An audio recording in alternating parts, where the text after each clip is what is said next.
participation of Monash's campuses and other universities. This is established through the Intercampus Alliance with student council associations in neighboring universities such as Taylor's, Sunways, or Nottingham. In this, we understood their structure, adapted accordingly, and ensured that these changes are all for the benefit of the student community. My next manifesto point is accountability and understanding of duties. We commit to ensuring that all MUSA office bearers have a clear understanding of their duties and responsibilities as outlined in the Constitution, the handbook, and according to the past year office bearer experiences.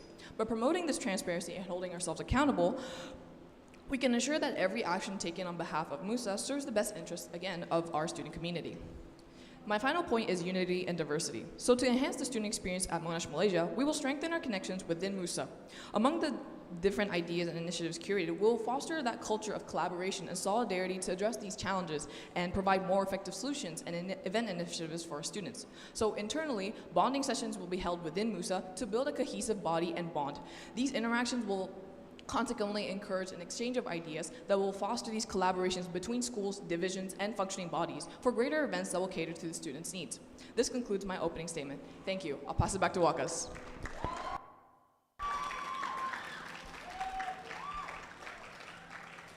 Thank you, Ms. Carrara, for the opening statement. Now we'll proceed to Mr. Jackson. All right, okay, thank you, Wakas. So, hi, I'm Jackson. I am a Year 2 Sem 2 independent local student running for the MUSA president. So, first of all, I'd like to thank the HAC and also the ROs and DROs for making this election happen, because without everyone here, without any single one of y'all here, I think that the election wouldn't happen at all. So, as well, I was the MUSA publicity officer for the 2023 MUSA. So I'm working together with Cheryl, which is in the crowd here. Can everyone please give a round of applause to Cheryl, because she worked really hard to make sure that the publicity coverage for the election runs smoothly. Okay, so apart from that, so I'll be keeping my opening statement really short, because personally, I feel like being the publicity officer, I have managed to learn a lot. I have managed to connect around with a lot of separate entity, organization, this and that. So my job scope mainly revolves around the marketing aspect. I am the creative powerhouse of MUSA, as well as I'm in charge of liaising with external parties. I'm in charge with I'm in charge in liaising with the staffs of Monash. This includes student life, this includes marketing, all the way to Monash Australia as well. So I've been working closely with them to make sure that our media views and visions are closely aligned with each other. So moving to my manifesto is rather simple. Okay, so the first one would actually be, sorry, give me a sec. All right, so my first one would actually be a leader. So my parents has educated me that being a leader doesn't mean that you just allocate tasks to your colleagues or whatsoever and just let them work to the end without knowing what are they supposed to do, just allowing them to be a blind goat. So being a leader, I hope that I will be actively participating in each aspect within my subcommittee, within my office bearers in the future, and make sure that I am actively participating. I know what is happening. I'm involved in all the loops. All right, so the next part is communication increasing, because throughout this year, what I have observed is that we have a lot of big visions and missions that MUSA and as well as clubs and societies hope to achieve. But unfortunately, due to miscommunication, a lot of this seems to lead towards their downfall. So by this, I would definitely love to participate in all the communication as possible, be involved in the loop, and make sure that all the necessary consultation has been done to make sure that there are no miscommunication. So the next part is being present, because from time to time I see that it's pretty frustrating in terms of not being able to reach a certain person, or just whenever there's an emergency and we are trying to reach that particular person, it's pretty hard, it's pretty frustrating. I know that, I've been there, so it's very frustrating. So I just hope that coming on, I will make sure that I will be actively present and to attend to all the necessary matter and emergency. And the last part is courage. So if someone did something, sorry, not someone, but if I do something wrong, I will definitely be held accountable. I'm willing to own up to the mistake, because I feel like as a man, we should definitely, sorry, this is not as a man, but my parents taught me that as a man, whatever you did mistake, make sure to own up to it, because if you use lies to cover lies on top, so it's gonna end up into a very worse scenario. Yeah, so with that, that ends my opening statement.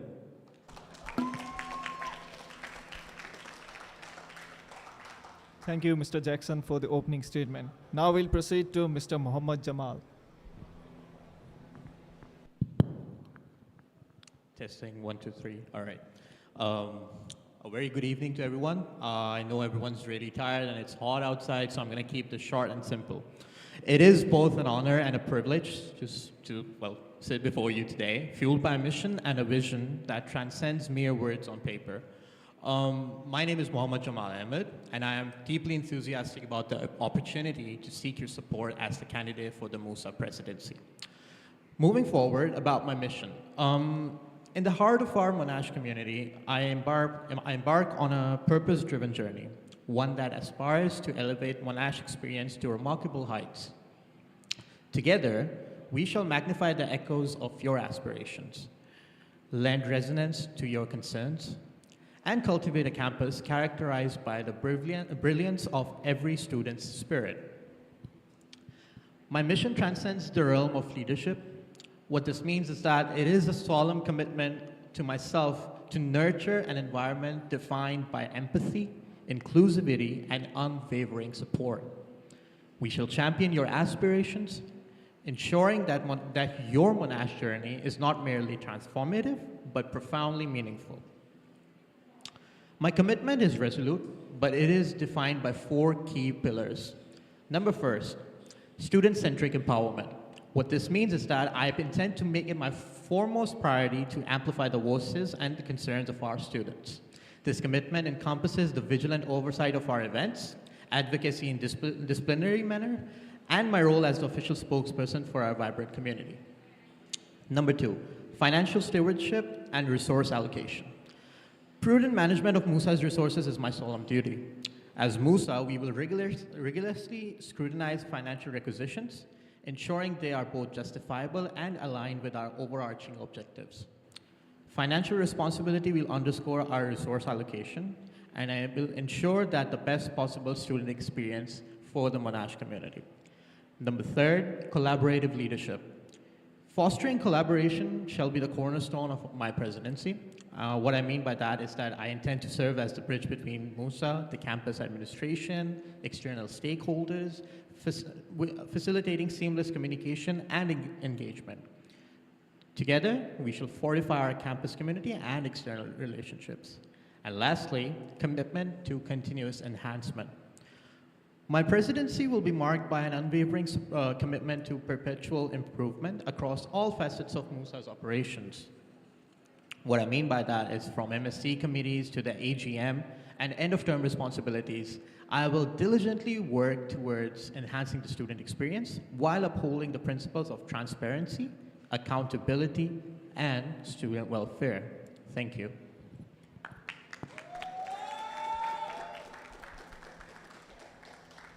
Thank you for the opening statement, Mr. Muhammad Jamal. Ladies and gentlemen, now we'll proceed to Q&A from the candidates. I would like to remind the candidates to please keep the Q&A cordial and civil, and please do not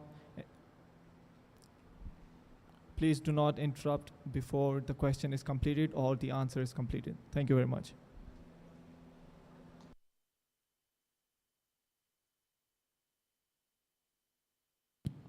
So, do I ask one question or? All right. So, my first question is to Jackson. I read your manifesto, and you advocate for an autonomous leadership approach, which emphasizes students' independence and intelligence, which is very fair. But you might agree that this all can also go horribly wrong if you are to trust everyone with their own roles and expect everyone to follow suit, right? And this is further damaged by the fact that MUSA runs on a very tight schedule, and there are rarely time for do-overs. So how will you ensure that your leadership style doesn't inadvertently lead to a lack of cohesion within MUSA and its members? Thank you. All right, so thank you, Jamal. So if you recall to my manifesto, one thing that the first one I say that is being a leader. So yes, like I say, in my first manifesto, being a leader doesn't necessarily mean that you just directly throw the task to your OBs and ask them, okay, this is, I want you to get this done, and I want to see things. I want to see the result. I don't care how you do it. I don't care how you execute it, but I just want to see the result. So this is something that is not it, because that's called macro managing, which is something that is, I'd say, it has its pros and cons, but definitely when we're working, like you mentioned, we're working on a tight schedule. There is no point of saying that, oh, I'm not the higher up, I'm not the lower down. So it's all about working together, being involved in the loop, and as well working together and just basically get the task done and making sure that all the tasks is up to standards. All right, thank you, Jamal. All right, thank you, Jackson. Just one more follow-up, and that will be it for me. So in your analysis of MUSA's strengths, weaknesses, threats, and opportunities, you mentioned that negative feelings within the organization could lead to bad public perception. And I guess this is a follow-up from the previous question. So I just wanted to inquire, how do you exactly plan to address internal conflicts, since that is a part of your manifesto, and improve unity within MUSA, especially when it comes to potential dealings with rumors of the organization not exactly working with each other and falling apart? Thank you.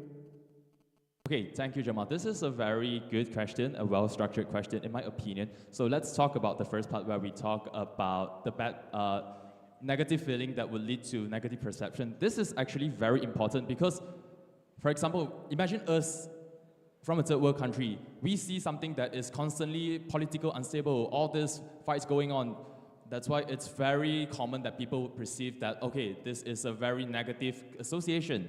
So that's why as a leader, as the MUSA president, it is very important that we step in, we actually know what is going on, why is there a fight, is there anything going on, is it because of miscommunication, is there actually something, an exploitation, this and that. So we must definitely go to the root of the root of the problem and solve it from there. And the next part, your next one was? All right, so about addressing internal conflict, definitely, I think I've already answered that. Yeah, so I hope this answers your question. All right. 1 second. Just to remind the candidates not to pop the mic, please. Thank you. Not to pop the mic to check. Thank you, Vikas. So I guess I'll be answering Kirara as well, and then you guys can ask me the questions. Yeah? All right. So, Kirara, in your manifesto as well as your election guide, you've mentioned leveraging increased awareness of challenges. First and foremost, could you please identify the key challenges you currently see facing Monash students and MUSA itself as an entity? And how do you intend to advocate for solutions or improvements in response to these challenges? Because in your opening speech, you've talked about more effective solutions. So are the existing solutions not effective? And if not, how do you plan to address that? Thank you, Jamal. Sorry, could you repeat your first bit of the question regarding which challenges are you referring to? It's part of your manifesto. You've talked about leveraging increased awareness of challenges. So I am asking you, can you specify those challenges that you see currently facing MUSA and Monash students? Can I please have 1 minute, please? Oh, 30 seconds.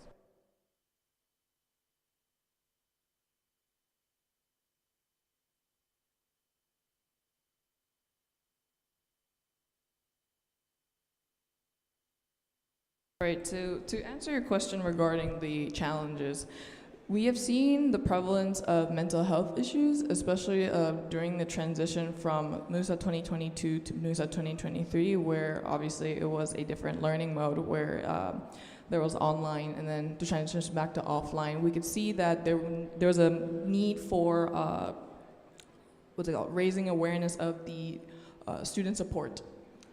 So this is obviously going to take a case-by-case approach, depending on what those challenges are. Some may be related to discrimination, where students don't feel comfortable with, a certain group of people. And so a way to combat that is essentially working with the relevant departments and divisions that can help sort of assist in that, and also refer them to the management that can help solve that crisis. So, for example, if there's an issue, related to discrimination, then we refer them to the welfare team, and as well as the committee, those who are involved who can sort of provide that necessary advice, because those committees exist for a reason, and they're able to address those issues. There's also the so essentially, as president, you have to delegate those relevant procedures to the relevant departments, and then have this system that exists to process that crisis or criticism and then integrate that with the existing forms of feedback. There's also one second, please. Did you mention root understandings of MUSA, or is that? No, I was talking about the challenges being faced by MUSA primarily more and with Monash. Monash. Yeah. So, okay, I think that's a bit broad. I do obviously tend to address those issues, but if we delve into the specific, I feel like we can also talk about MUSA's internal conflicts that have bled out to the Monash community that have sort of affected their perspective on how we function as a student association. And so a lot of this actually has to do with the miscommunication and misinformation, and therefore the misinterpretation of what MUSA and can and cannot do. And so I intend to take that direct approach and consider the student feedback and improve based on that, and also address those issues. There's also that student expectation that's different to what, again, like what MUSA or even Monash provides. So we need to provide a justification of the office bearer's job scope, as well as MUSA's scope of ability, and why some of their needs cannot be met. A short follow-up. So you are the current office bearer of MUSA, right? Yes. And you've highlighted the inability of MUSA to communicate effectively. So just for everyone's sake, could you please highlight and sort of ensure the crowd that this specific practice will not continue in your tenure if elected as the president for the next year? Right, so this also, I suppose, works in tandem with my accountability. Oh, okay, here, okay, so sorry. So this goes in tandem with my manifesto point about holding office bearers accountable, where the office bearers will be trained during the shadowing period to ensure that they understand their job scopes and the extent of their abilities, because as MUSA, as a student association especially, we have certain limits that the staff side, so Student Life or FMD, they can provide us with the resources, as well as other, again, external collaborations where resources that are not available in Monash itself, we can rely on other student councils to help us, given that we have already built this relationship in the Intercampus Alliance. And back to the point about ensuring that it doesn't happen. So I'll make sure that we hold ourselves all accountable. That's stated in my manifesto, so we can strengthen that trust and mutual respect for one another, and this would encourage the office bearers to take responsibility for their actions and their mistakes, and obviously strive for improvement and development. Thank you. All right, just since I want to keep this short, just one more question for you. So your manifesto mentions an intent to expand into external collaborations. Given that MUSA already does have a lot of external collaborations, could you please expand on the specific details on the types of organizations that you tend to corner and the institutions that you plan to collaborate with? And I know you've mentioned universities, but I'm talking about external, yeah? What strategies or approaches you will employ to establish and maintain these collaborations, given that, as you mentioned, that certain groups of people in Monash might not exactly agree with specific collaborations, if you get my wave, yeah. So thank you for your question, Jamal. So the collaboration, aside from other universities, include organizations such as MSA, so that's the student council from our sister campus in Australia. There's also Talent Bank, Financial Literacy for Youth, so that's stands for it's FLY. They provide finance programs available for our university students, as well as HEA. So all of this will, one second please.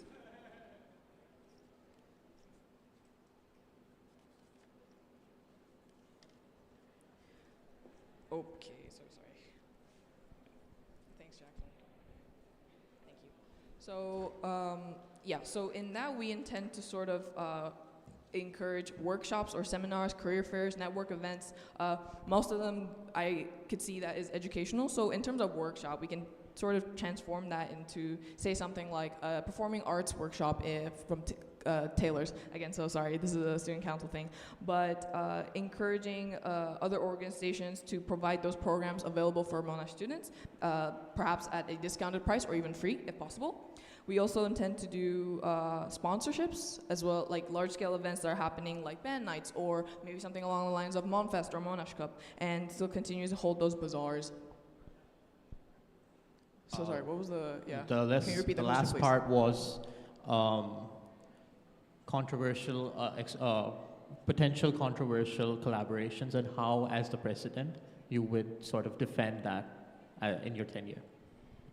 As far as I know, I don't suppose that, so basically when it comes to collaborations, there will be a strict process as to how we decide on who gets to sponsor or how we get, essentially, and there are these certain criteria that we will establish and then streamline to sort of make sure that controversy does not arise. But in the case it does, again, with the accountability manifesto point, we will hold ourselves to our mistakes and address that and ensure that the collaboration does not happen again.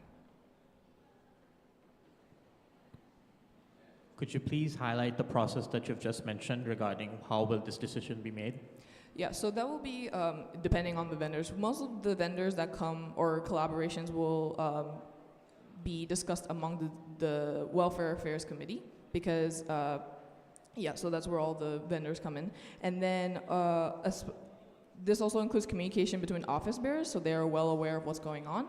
But the primary communication will lie within the executives, so, and as well as the HAC, because the HAC involves committee members who are aware of MUSA's past and how it sort of operates, and executives, obviously, like, they must be the one to sort of plan that best course of action with, especially as president.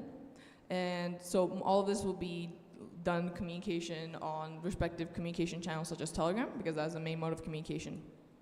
Yeah, I hope that answers your question.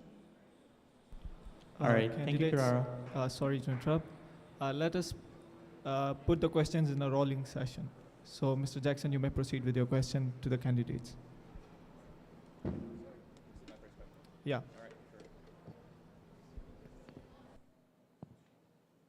All right, so thank you so much. So my first question is actually towards Jamal. So in your manifesto, you mentioned about the space booking refurbishment. As you know that Monash being a very large institution, we have a lot of clubs and society going on, we have a lot of students going on. So when you talk about refurbishment, can you talk about how are you going to tackle, for example, the issues that has been going on, for example, overbooking, for example, overlapping booking, for example, the miscommunication, the loss of information when it's trying to convey the message between the person who is in charge of the space booking and from the club itself. All right. Thank you for your question, Jackson. So firstly, to address why this issue came into place was because it turns out that apart from the existing space booking system that resides in Monash, the CNS had a separate spreadsheet where bookings were being made separately for venues and stuff. And this information was not relayed to other departments of MUSA. Hence the confusion and the miscommunication that occurred, which is fine. I understand CNS is a big department. It needs to have its own spreadsheets. My point was a refurbishment, a more clear approach towards what's happening, because we, as an entity, are together. We are one. So if CNS does have bookings for different events, it should be relayed to all the departments, regardless. So if you, for example, if I have booking for the Hive or for the dance studios to the space booking system, but a club wants to host their practices and they're booked through CNS, this may have caused an issue, and this did cause an issue beforehand. So my definition of refurbishment is a clear set approach, sort of centralizing everything, and for the sake of further clarity and the betterment of the space booking system, because in the end, it helps out the office bearers as well, helps avoid conflict, as well as people who intend to use those space bookings. Thank you. All right, so thank you so much. Yes, round of applause for Jamal, please.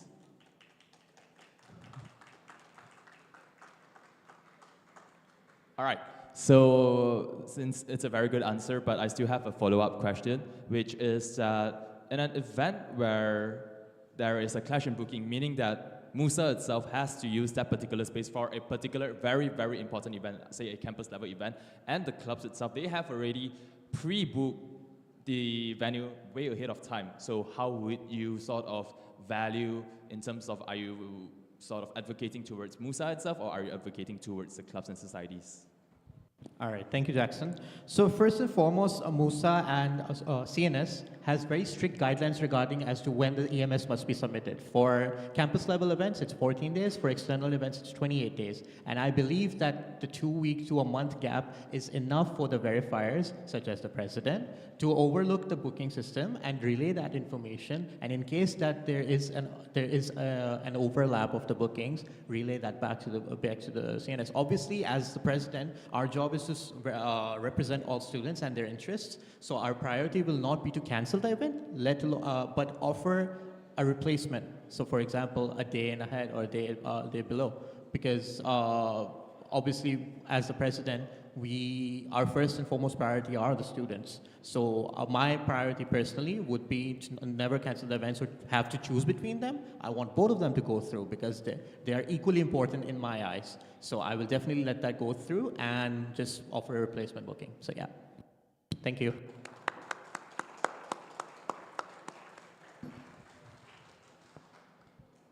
All right, so my next question is towards Kirara. So you sort of heavily mentioned about collaborating, external party, liaising with external party. So can I know, as your previous role as the MUSA Vice President, how actively engaged are you in terms of liaising with external parties, or are you actively participating in all their outreach events, this and that, to ensure that MUSA itself is actively being involved in all the external entity? Thank you so much for your question, Jackson. So in terms of being proactive in those type of events, I try to make my attendance proper in any event that the MUSA office bearers have proposed or initiated. So sorry, can you repeat your first bit, please? Yeah, so I was asking because it's like, being a vice president, since you mentioned heavily about external engagement, liaising with external party, so I'd like to know that how actively are you actually being involved in this whole loop in terms of liaising, in terms of engaging, in terms of outreaching?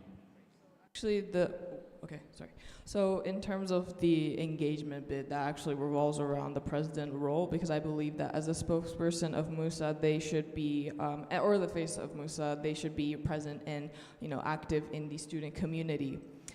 In terms of that, reflecting that onto the vice president role, again, like I try to make the best I can to attend those events, but in terms of communicating that with the external collaboration and pushing forward those potential, say, sponsorships or, again, collaborations, those I usually do redirect to the publicity officers, because that is within your job scope. I believe that you can sort of publicize that information to the best of your abilities, given that the vice presidents also do not have a certain channel to sort of disseminate that type of information.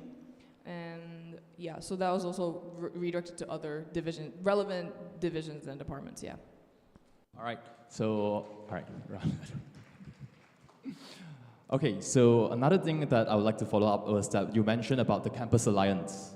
All right, so it involves tailors, it involves Sunway, it involves INTI. So can I please ask, how actively engaged are you in terms with keeping connection with them, or more specifically, within your role, how have you sort of elevate our connections or our relationships with INTI, tailors, or basically the whole of the stakeholder of the Campus Alliance? Hello, okay. Again, thank you for your question, Jackson. So as a vice president, again, I'm in charge of the education portion of the whole of MUSA and I suppose the student body.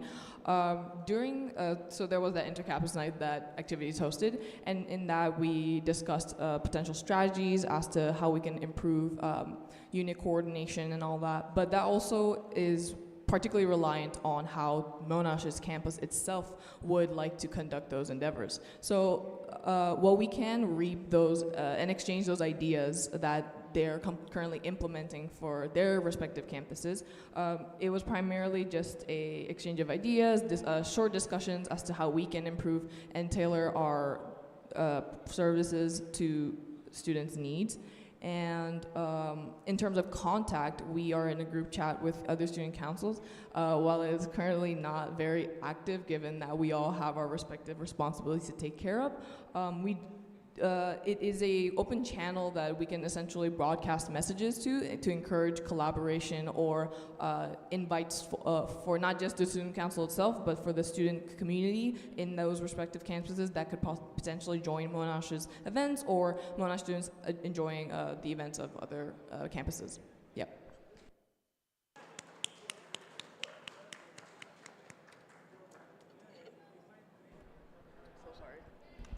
Ms. Carrara, you may proceed with your questions. Thank you, Wakas. So my first question is to Jamal. Thank you, Jackson. So oftentimes student life and MUSA's expectations, let's say event planning for now, tend to clash. When you mentioned that the president should be that bridge between staff and students, how are you able to ensure that both parties are satisfied with MUSA's work? Thank you for the question, Carrara. So as far as being the bridge between the communities, is the first priority is to understand where they're coming from, what their intentions are, what their goals are.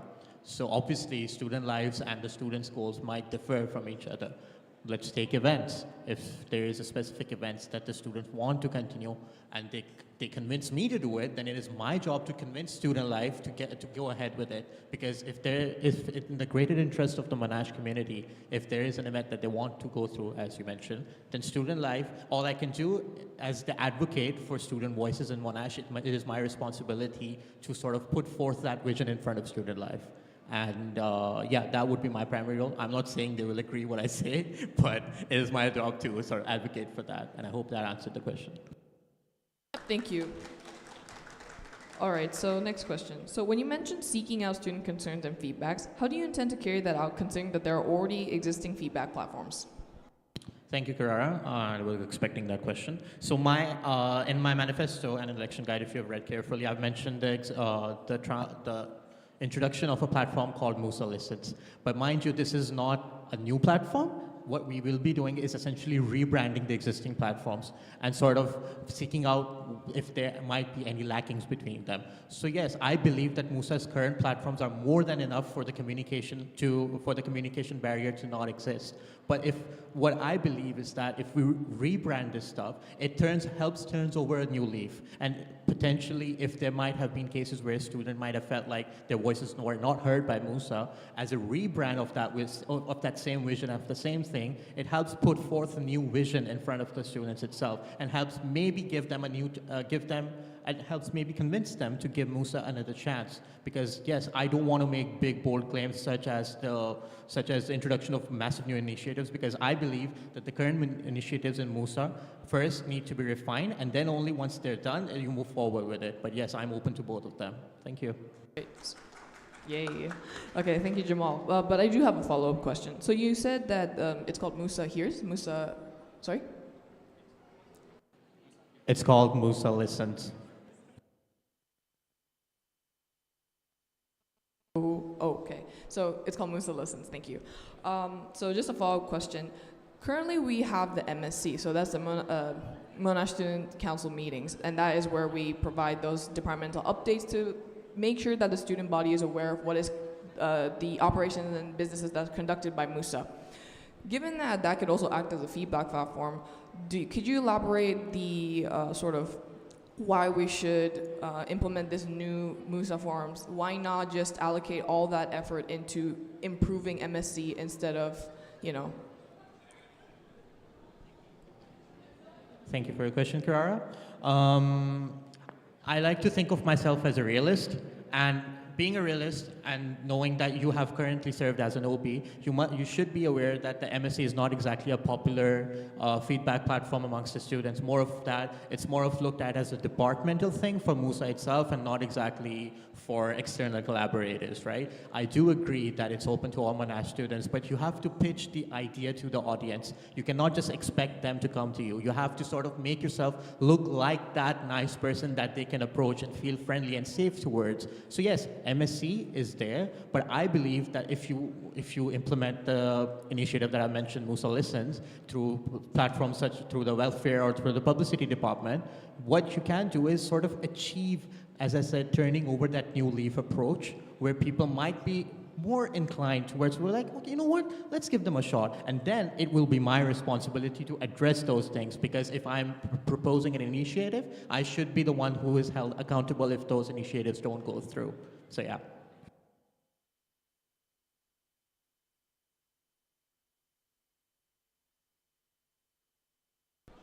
Hello? Okay. So, all right, thank you for your answer, Jamal. So you've also mentioned that you will be holding informal gatherings that, to help foster dialogue. Could you clarify as to how this informal gathering will be facilitated?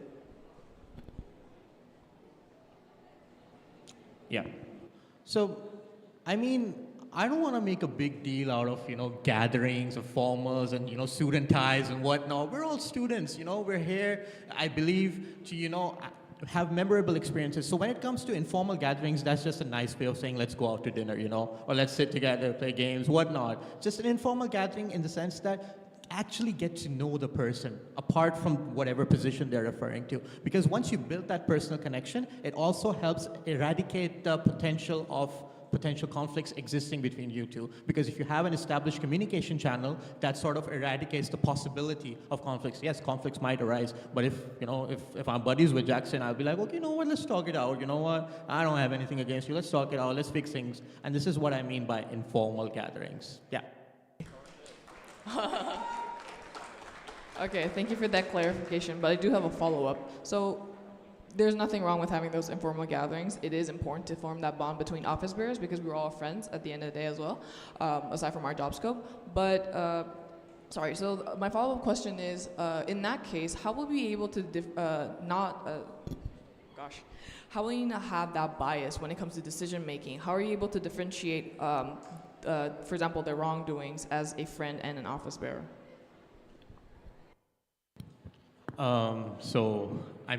I'm running as an independent candidate, and so to me, everyone is a neutral. I don't like maintaining biases. To me, everyone deserves a fresh opportunity because everyone has that willingness. Because our shared collaborative goal is MUSA and the betterment of the Monash community. So if someone is willing to step up to that role, to me, that is a big deal. And I will be giving them that clean slate and moving forward with it. As far as personal bias is concerned, there is always the MSc to hold me accountable in case I mess up. There's always the MSc to bring, well, hopefully not, but a vote of no confidence against me if something goes wrong. But I hope that answered your question.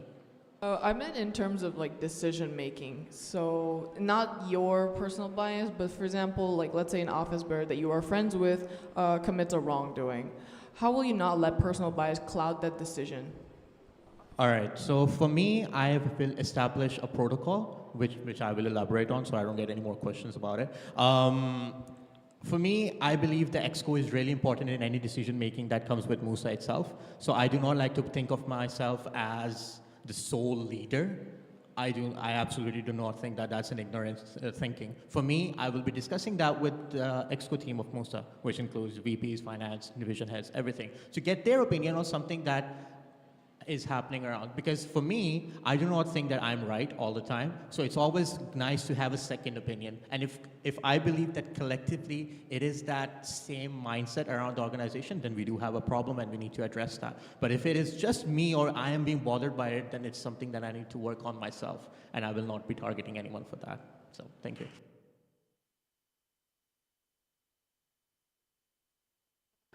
Thank you, Jamal. So my next question go to Jackson. Okay. When the question was to list the roles that are not mentioned in the handbook, this is the election guideline that I'm referring to, your response was to simply overcome them because people haven't trusted you. While you are correct to highlight the importance of assisting the student body, could you clarify the job scope of the president that isn't listed in the MUSA handbook? Okay, so thank you, Kirara, for the question. It is a good one. Actually, I believe that when we say about something that is not stated in the handbook, it means that it is emotionally not available, in my opinion. As being a president, we must be a emotional leader. We must be something that is whenever someone is having a difficulty, whether it be an OB, whether it be a student, whatsoever, we must be there to help them up, to lift them up, to show that, hey, although I'm a leader, although I'm the MUSA president, that doesn't mean that I'm one step up higher from you. I'm actually the same as you, because as the Constitution said that we are also students, we have no sort of specialties or powers whatsoever, we are as equal as a student. So I believe that from this point onward, it shows that although we carry the title, I believe that when we carry the title, it means that with great power comes great responsibility, all right? So from there onwards, when we are tackling all sorts of visible aspects and visible problems, it is very important for us to know that what are the things that are concealed, what are the things that are not highly mentioned or they are underrepresented. So this is something that I feel like as a MUSA president, all this are not clearly stated, but it is something that is a job scope for us as a president as well. All right, thank you so much, Jackson. So I'll move to your manifesto. So in your first point, you mentioned you'd like to work closely with your team. How will you achieve this, and what does that look like during your tenure? All right, for this, actually, I feel like it's very simple, because I know that there's a lot of, all right, relating to my third or fourth, I say that being the president, we might be pulled in different direction, but it is very important that we be proactive. Instead of say that we are being pulled in different direction, why not we say that we are actively engaging in different sort of direction to make sure that we are overall involved, so that we are kept in the loop, we know what is happening. So for example, when that, what is it called, problem A, there's a problem A here, I directly attend to this particular issue and I can focus more on that, but if there's something on, I may just step back and I may just go to the other one. So let's not say that overstepping, but I'll say it as overlooking, yeah. Thank you, Jackson. I would like to remind the candidates that we have time for one more question from each of the candidates, so you may ask your last questions. Yeah, sure. All right, so hey Jamal. Okay, so just now when you mentioned about the MSc is useless, not to say useless, but not useless, sorry, underused, my bad. All right, underused, can I use the word underused? Okay. And you intend to not refurbish, but using a platform called MUSA Hears or MUSA Listens. All right, so given that if you want to rebrand something, all this has to be involved. I believe that your heads of publicity division has to be involved in this, and as well as the whole of MAC. And being the heads of publicity division, I understand that there's a lot on their plate right now, given that they have to liaise with external party. Right now they have to liaise with the school reps in terms of post-approval, and they have merchandise going on right now. They have to work closely with Monash Marketing, they have to work closely with Monash Student Life. So when you talk about all this refurbishing, do you think that it is sort of placing too much workload on them, given that what they have concurrently right now? All right, thank you for the question, Jackson. First and foremost, dear God, no, I don't think MSc is useless. But yeah, with reference to what Kirara had asked me, or I think you asked me, sorry, I don't remember. But I do not honestly think that it's going to be that much of a bigger approach, because in every single manifesto that we have seen across this election, everyone is vouching, or at least trying to vouch, for student betterment, student support, advocating student rights. So I don't understand why this would be such a big hassle for the publicity team to handle, or in general for the welfare, or whatever it is, right? But yes, in the case that it does happen, we have subcoms to address those issues, sort out through the entries that come in for any concerns, any opinions, whatever it is. So honestly, I do not believe that it will become that much big of a hassle. And this is why personally, I know that MUSA is a very demanding organization, and that's part of the reason why I have not yet suggested any new initiatives, because we're already working on a lot of big things. So yeah. So I do have a follow-up. All right, thank you so much for clarifying the first part. But okay, you can say that, okay, everyone is vouching, everyone said that they have a big appetite. Can I say they have big appetite? But still, this is just one of the many initiatives that may appear throughout their tenure. So what is like the main concern to me would be that they may perform, they may do refurbishment whatsoever, but still they may not be up to the utmost standard that MUSA has set, because MUSA is a fortress that was built up by our predecessors. So to integrate something that is completely new and to sort of focus more on the new one and sort of hindering the old one would be sort of, I say, unfair to them. And another thing is that I would like to ask, when you mention subcom, don't you think that if you just say that, okay, since the OB has to step down, since the OB cannot focus too much on this particular aspect, so we just pass it to subcoms, but I do hope to know that what are your takes in terms of the responsibility of subcoms, what are your takes, what is their, how do I say, what is their capacity, what is their resources, what is their accessibility, all this? All right. Let's take this step by step. That was a lot to process. Firstly, you talked about what? I talk about refurbishing because right. So obviously, I have massive respect for our predecessors and everything that they've done, and hence why I did not say that this initiative of mine would replace what is already in place. I used the word explicitly, refurbishment. So what that is, you take out the lackings and you refine it. And the rebrand, I've already explained the reasoning behind it, against public perception. So yes, and I will be involving the HAC, the division heads in this decision making, because of course, if everyone does not agree with it, I mean, it is my initiative, but if the majority does not agree with it, it doesn't go through. I'm a very empathetic person that way. If everyone agrees, it goes through. If everyone sees the value in it, it goes through. If it doesn't, it doesn't. That's good with me. And second point was about?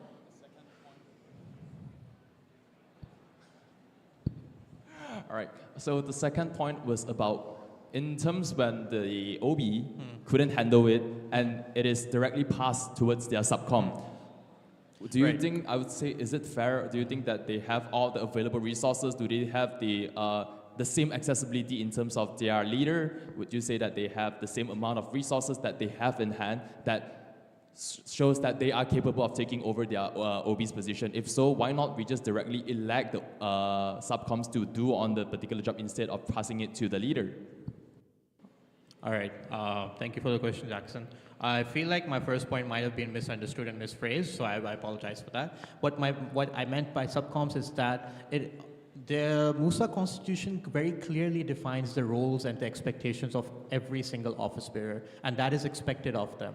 So I believe that if it falls within their job scope, it should not be that much big of a hassle to deal with it. When it comes to subcoms, yes, they are there in an assistant manner. They are not your chore runners, or they are not something you can just demand to do things for you. If you are a head of a division, it is your responsibility to make the final call, to guide the subcoms, to set the plan through, to initiate those initiatives, right? So what I meant was that, again, might have been misunderstood, but no, I don't want to bother subcoms. They're there in an assistant capacity, and yes, they will be helping there, but ultimately it falls upon the head, the leader, whatever you want to call it, to set the final tone and pace for the project. Thank you.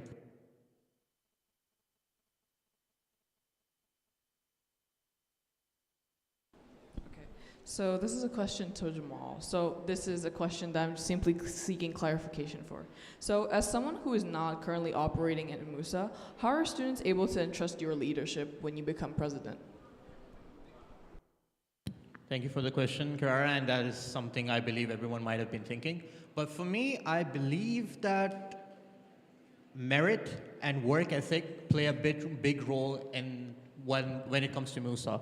So for me, I agree that I may not have been a current OB, but I have worked with MUSA in the past. I've served under Imam, sitting right there, as his events officer. I have served with merchandising at one point very shortly, but I have had regular contacts with MUSA members to know what's going on, as a student, very plainly. So yes, I do agree, and I have the ability to agree to the fact that yes, I may not be experienced as you, but what champions me over you is that I have the ability and the willingness to power through that information gap and actually make the effort to get that information sorted into me. And I will be depending on my predecessors, the HSC, the current president, to guide me through that vision and mission of yours. So I believe that answered your question.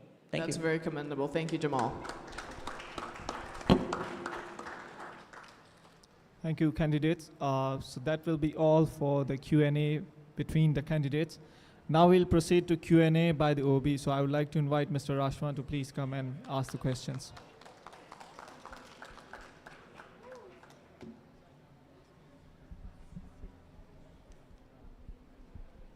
All right, guys, just give me a second to sort of like set up over here.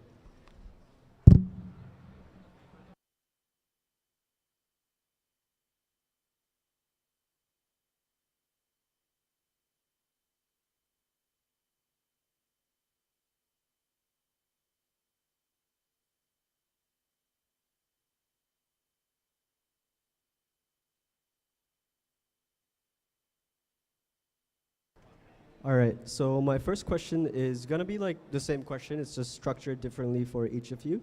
So Kirara, you are the only candidate in this in this debate with a party. Your party is also the largest party in this election. So can you tell me a bit more about how you're going to avoid conflicts? In the case you are elected for this position, there's a very big chance that there will be candidates from the opposing party as well as independent candidates. So how are you going to make sure that you work smoothly with everybody? Hello. Okay. So thank you, Rashwan, for your question. So actually, I cover this in my election guideline, where my goal is to foster that nurturing working environment that thrives on unity and mutual respect. So that's regardless of that division between those independent candidates or those from my party. So to achieve this, I intend to implement the conflict resolution mechanism in case there are smaller disputes or minor disputes. The action I will take is negotiation.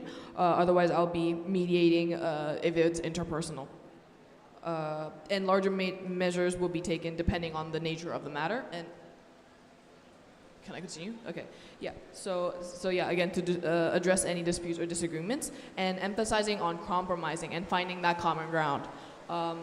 I also believe that it's important to lead by example, demonstrating professionalism and fairness and impartiality in all interactions, and setting that standard again for mutual respect, because that's important. And so to foster this culture of inclusivity and essentially effective communication and that shared purpose of doing or acting or conducting our operations for the betterment of the student population. And so I'm also confident we can create that environment with all office bearers, regardless of the affiliations, again, and to feel respected and valued as integral contributors of that shared mission, again, of serving the student body.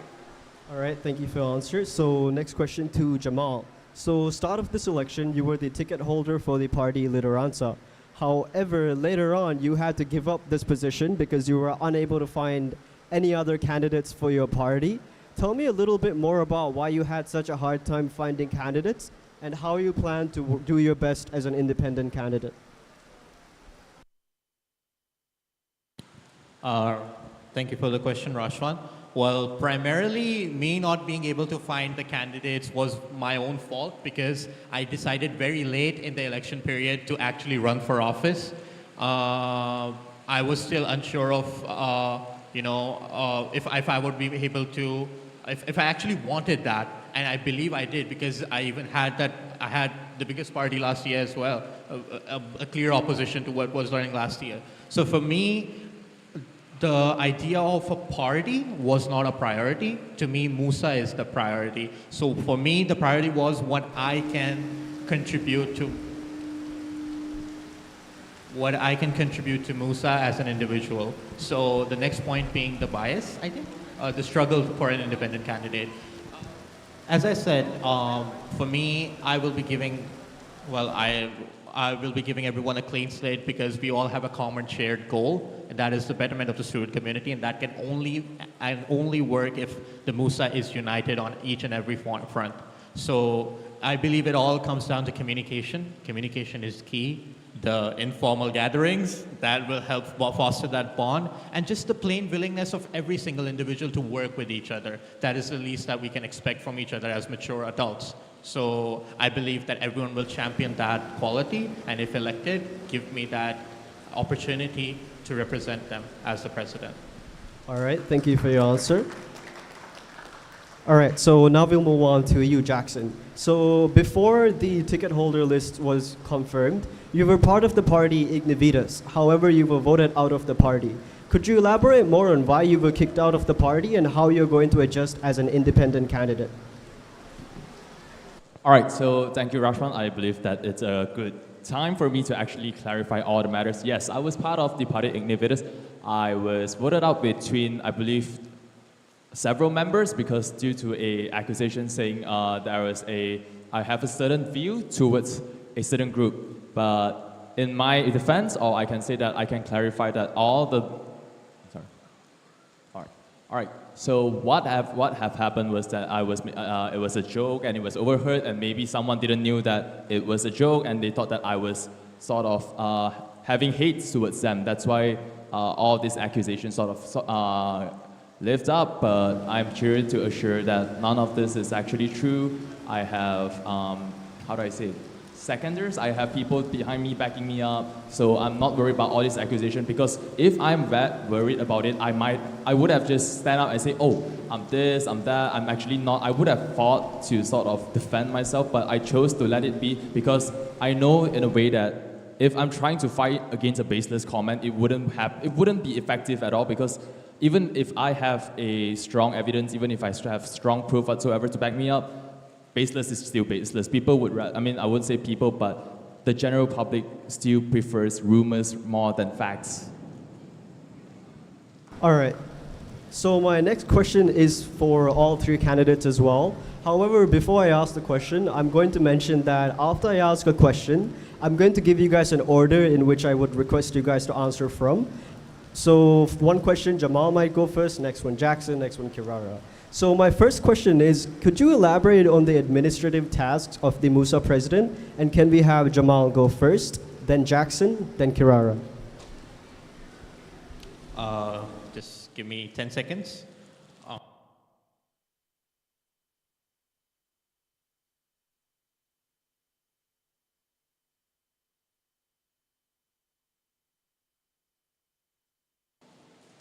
gone?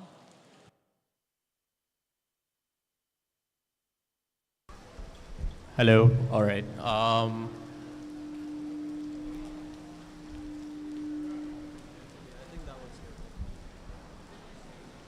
Hello. Okay, it's working. Right. So when it comes to administrative tasks, the MUSA Constitution very clear and the handbook very clearly defines it. Firstly, comes the financial requisitions, whereby being the final signatory on each of the within the MSC and the right to reject and question any financial requests that come through. Secondly comes the disciplinary matters where the conduct of MSC needs to be overseen by me and the appropriate measures against the wrongdoings or acts of misconduct has to be taken by myself as well. Furthermore, overseeing all events inside Monash where the planning has to be overseen, the right to reject the events is also reserved by me, and it is my duty to ensure that all recent events, it is my duty to ensure that all events are coordinated well and targeted to enhance the life of each student at Monash University, Malaysia. Furthermore, liaising between the administrative staff at MUSA, and as I've covered, official spokesperson of the MSC, external liaison with external parties as well, that I will be the first spokesperson that they refer to for external parties. And lastly, the Monash Student Council meetings and the executive council meetings as well. So yeah. All right, now could I get Jackson to answer, please? All right, so in terms of administrative tasks, there's actually a lot. Let's start from the basic one first. For example, you are the verifier for our EMS. What is an EMS? It's the event management system. So basically, our Mr. President here is the first verifier. Up comes Ming Hui, and up comes Ms. Parveen, and also the Osh. Yes. So coming on would also be the space booking. So he does, there's a tracker for him. We have to put in our EMS reference, our EMS number, all the relevant detail, and proceed to our space booking. As well for MAC as well, if there is a certain event that is either a campus level event that is co-hosted by MUSA, or if it's like a if it's like a flagship event, for example, orientation, president is also in charge to allocate or sort of oversee the media coverage for all this important event, as well for HAC, the Honorary Affairs Committee. Mr. President here is also in charge of liaising, in charge of discussing more of the big and small matters, but what's the most important one is the election itself. So MUSA President has to work closely with the HAC in terms of regulating, in terms of making sure all goes right, in terms of all the blueprints, all must be passed. And moving on, we do have the EAC as well, which is the Education Affairs Committee, where he has to overlook all sorts of education-related matter. For example, I believe recently this morning, we faced an issue where there is a down in terms of students accessing journal article. So in a matter of crisis like this, he has to come in, he has to know what is happening, and he has to make the short calling decision on sort of guiding the school reps on what's the best approach they have to do, as well for welfare, as well for activities, all those. But this is just internally. But externally, we do have student life, which is a lot of from conveying messengers, from bringing out issues to student life. It's basically the bridge between student life and the Mr. President, as well for funding as well. And when, for example, Mr. President here do have to work closely with the treasurer in terms of budgeting, in terms of financial review, preparing for the annual general meeting to make sure that all the financial trackings are audited, everything, all the spendings are covered, and all of those are justified. And as well as handling dispute. I believe that whenever there's a dispute that involves not just MUSA itself, but MUSA as a whole, be it a single entity or basically with external, he is the face. He has to come in and he has to administrate, he has to see what is going on, he has to be the front face, he has to talk about it, and he has to solve it. And the next part is definitely about the external face as well. And as well as, last but not least, the most important one, we always see your name in the MSC post. He has to adjourn the MSC meetings. Yes. All right, now let me get Kirara's answer, please. All right. Okay, so I think both Jamal and Jackson actually covered everything, but I'm going to add on. So yes, the administrative task for the president is, yes, according to the handbook, approver of the financial requisition. So he is in charge of the fund tracker and approving budget proposal from not only departments and divisions and functioning bodies within MUSA, but from CNS and MUIS. That it also involves the event cash reimbursement, Grab, Grab, PRPO system. The president is also in charge of acting as the EMS's approver, the first approver of EMS. The president is also involved in booking the venues and classrooms, space booking, although it has limited access availability, and therefore office bearers are encouraged to book in time, or at least in advance. The president is also in charge of, again, liaising with externals, so that involves FMD, Mr. Nick, in providing events with facilities. And finally, I think both of you did not mention this, but the president is also in charge of the Asana request, and so this is for the fund's cash flow and the potential parking situation that is required when externals come to visit campus. Yep. All right, really good answers. So my next question is for Jamal, but before I ask my question, let me just clarify a little bit. So you mentioned that you'd like to have more informal gatherings. Is the purpose of these gatherings to sort of bond more with other MUSA OBs? That is correct. I believe that for any sort of organization, there needs to be a healthy, supportive, and a very friendly work culture that needs to be established, because it does become a stressful year, and at the end of the day, all we have is each other. So I believe if we are bonding and we have that bond with each other, that will help at least alleviate the stress that might exist instead of working with someone that you're not exactly that close with. So yeah. All right, so I'll just move right into my question, given that you clarified the purpose of these gatherings. So as you might know, currently MUSA has a lot of bonding events internally. This can be departmental bonding events, and there's also MUSA-wide bonding events. The purpose of these is to make sure that we get along with one another with ease. Now, my issue with informal gatherings is that sometimes when you have informal gatherings, it does lead to group mentalities between people that are available to attend these informal gatherings. A lot of the times, MUSA OBs are very busy. They have their assignments, they have their responsibilities, and when it's informal, there's legitimately no reason for them to attend, because we do admire a certain amount of work-life balance. We don't like to really breach those lines. So given that you want to conduct these informal gatherings, how are you going to make sure that this does not lead to an unprofessional work environment, and how you plan to make sure that these are different from the official MUSA bonding events that already serve this purpose? All right, thank you for your question, Arshwan. I am very well aware that MUSA already does have existing bonding events, but for me, the reasoning behind informal gatherings is that, well, first and foremost, decent behavior is expected of every single individual as an OB in MUSA. That is the first and foremost priority. Secondly, it's not something that I fixate on. It's something that I propose so that if need be that there is a communication barrier or a communication gap that exists, what you can do is sit down like adults and talk it out. And yes, it's not something that needs to be done diligently once a month or every week or something like that. It's something that I originally planned was before starting our sessions, before starting our terms as software superiors, maybe during the mid-sem breaks, maybe in the middle of the semester, just to sort of catch up and overlook and like, you know what, this has happened, and sort of just break the ice, because we'll be heading into a very demanding year next year with significant changes coming to MUSA. So for that, I guess the least we can do is have that sort of ice broken between all of us as OBs. So thank you. All right, thank you for your answer. So my next question is for all three candidates, and can we have them answer in the order Jackson, Kirara, then Jamal? So tell me how your past experience in MUSA has prepared you for this role, and then can you identify areas where you lack experience and how you will address this lack of experience?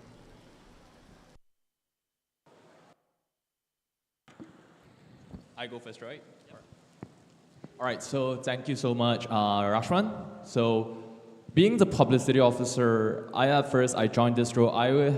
I first thought that this role was just about running social medias and just regulating the posters on just the post approval. But when I go deeper into this position, I found out that there is way more. The responsibilities are there, the jobs are there. When it comes to liaising with external department, it's always publicity first. They would always email publicity, and we have to liaise with them. We have to show them that MUSA is a professional body. We would respond to them in a timely manner. We will make sure that all the necessary informations are conveyed to them, all the correct informations are conveyed to them. And coming on as well, working as the publicity officer, I was given the exposure, I was given the chance to actually work closely with student life, as well as with Monash Marketing, Malaysia and Australia. So this way, it sort of showed me that despite that my role is the publicity officer, I slowly feel like there are weights on me, and as well as all these weights and pressure and all this expectation coming from not just Monash Malaysia, but Monash as a whole. It is really demanding, but still it serves as a platform for me to learn and to strive and to excel. All right, and the next part in terms of lacking experience-wise, I would say is that there is a sort of, because being not part of the EXCO, I may be excluded for very much a lot of meetings. So there are sometimes informations that it's not necessarily conveyed to us directly, but sometimes it really depends or relies to us as a functioning body to find out what are these news, what is actually going on. For example, I recently just attended a meeting where none of the EXCO was there, so I was briefed with a lot of matter in terms of the future of MUSA. What are they planning to do? What are they planning to offer us? So from there onwards, I see that it's very important, not just involving everything in terms of the important parts in the HEXCO loop, but as well as the functioning body, because we are a body together as one. So I believe that when all these informations are passed down together, it might actually move the body as a whole. Thank you for your answer. Can we have Kirara up next? I'm sorry, could you please repeat the first portion of the question, please? Right, so given your past experience in MUSA, can you tell me how that makes you better suited for this position? And then tell me about some areas where you lack experience and how you will address this lack of experience. All right, so in my experience as vice president, again, I have worked with the majority of the office bearers that occupy MUSA, and I have also made sure to be very well versed in the job scope of president's role and other departments divisions, given that I have, again, interacted with them, worked with them, perhaps not as many collaborations as publicity or activities, but I think that's still enough to sort of gain and garner that insight of what is going on in each individual department and division and functioning body as well. Yeah, so in terms of identifying those areas of improvements, I've noticed that some of the current systems, for example, in terms of feedback, not a lot of students utilize it because they're not unaware, perhaps, and so I believe that it's important that we understand that first and sort of contact the relevant parties. So that's the HAC, past office bearers, beforehand to gain that current or relatively past insight as to why these mechanisms are not functioning as well as we want them to. And yeah, so that also would help in making the procedures more efficient. Yeah, I think that's about it for me. All right, can we get Jamal to go next? Yeah, so about past experiences, the very first experience of myself, the very first exposure to MUSA was that in my year 1, Sem 1, I joined, when Imam was the VP, I joined as a subcom for the VP events, and that's where I had my first exposure to events like Monash 101, to events like the Mingle Nights being planned out, and just all of that. And when it comes to where do I lack experience, I am external to MUSA. I am not ashamed to admit the fact that I lack experience in all of those factors. But then again, I come back to my point that I'm willing to learn. I will be willing to communicate with my predecessors, the HSC, to help guide through that factor. And if I have the willing to learn, I have the willing to adapt to those certain situations. I agree MUSA is changing very quickly, but I will be working towards getting used to all of that regulations that are expected of me, and hence move forward with all of that. So yeah. All right, just to follow up to your response, you mentioned that you would like to work with HAC to learn more about the position and what's required of you, correct? So could I know if you have already reached out to HAC members to clarify more about what your role will be like as president? If so, what have you learned? And if not, why have you not reached out to them? Right. Thank you, Rashwan. As of now, I have not reached out to the AHAC because honestly, I thought I was not supposed to. It might go against the election regulations. But I have reached out to the sitting president, and I have been reaching out to him personally over and over again to sort of clear out any doubts and any information that I might think might be in a bit of a disarray in my mind, to clear that out, and the president has been very helpful in helping me assist that. But yes, it is my utmost intention to reach out to the HSC moving forward from here on and get their 2 cents on everything that is going on, because I believe as having served past MUSA members, they have the experience, the knowledge, and the leadership quality to help morph a future leader, and that is what I intend to be. So thank you. All right, thank you for your answer. So my next question is for Jackson and Kirara. Given that the both of you are currently department heads, vice president and publicity officer respectively, tell me the biggest mistake that you have made during your tenure, how this drastically negatively affected the department, and how you're going to ensure that you do not make similar mistakes as president.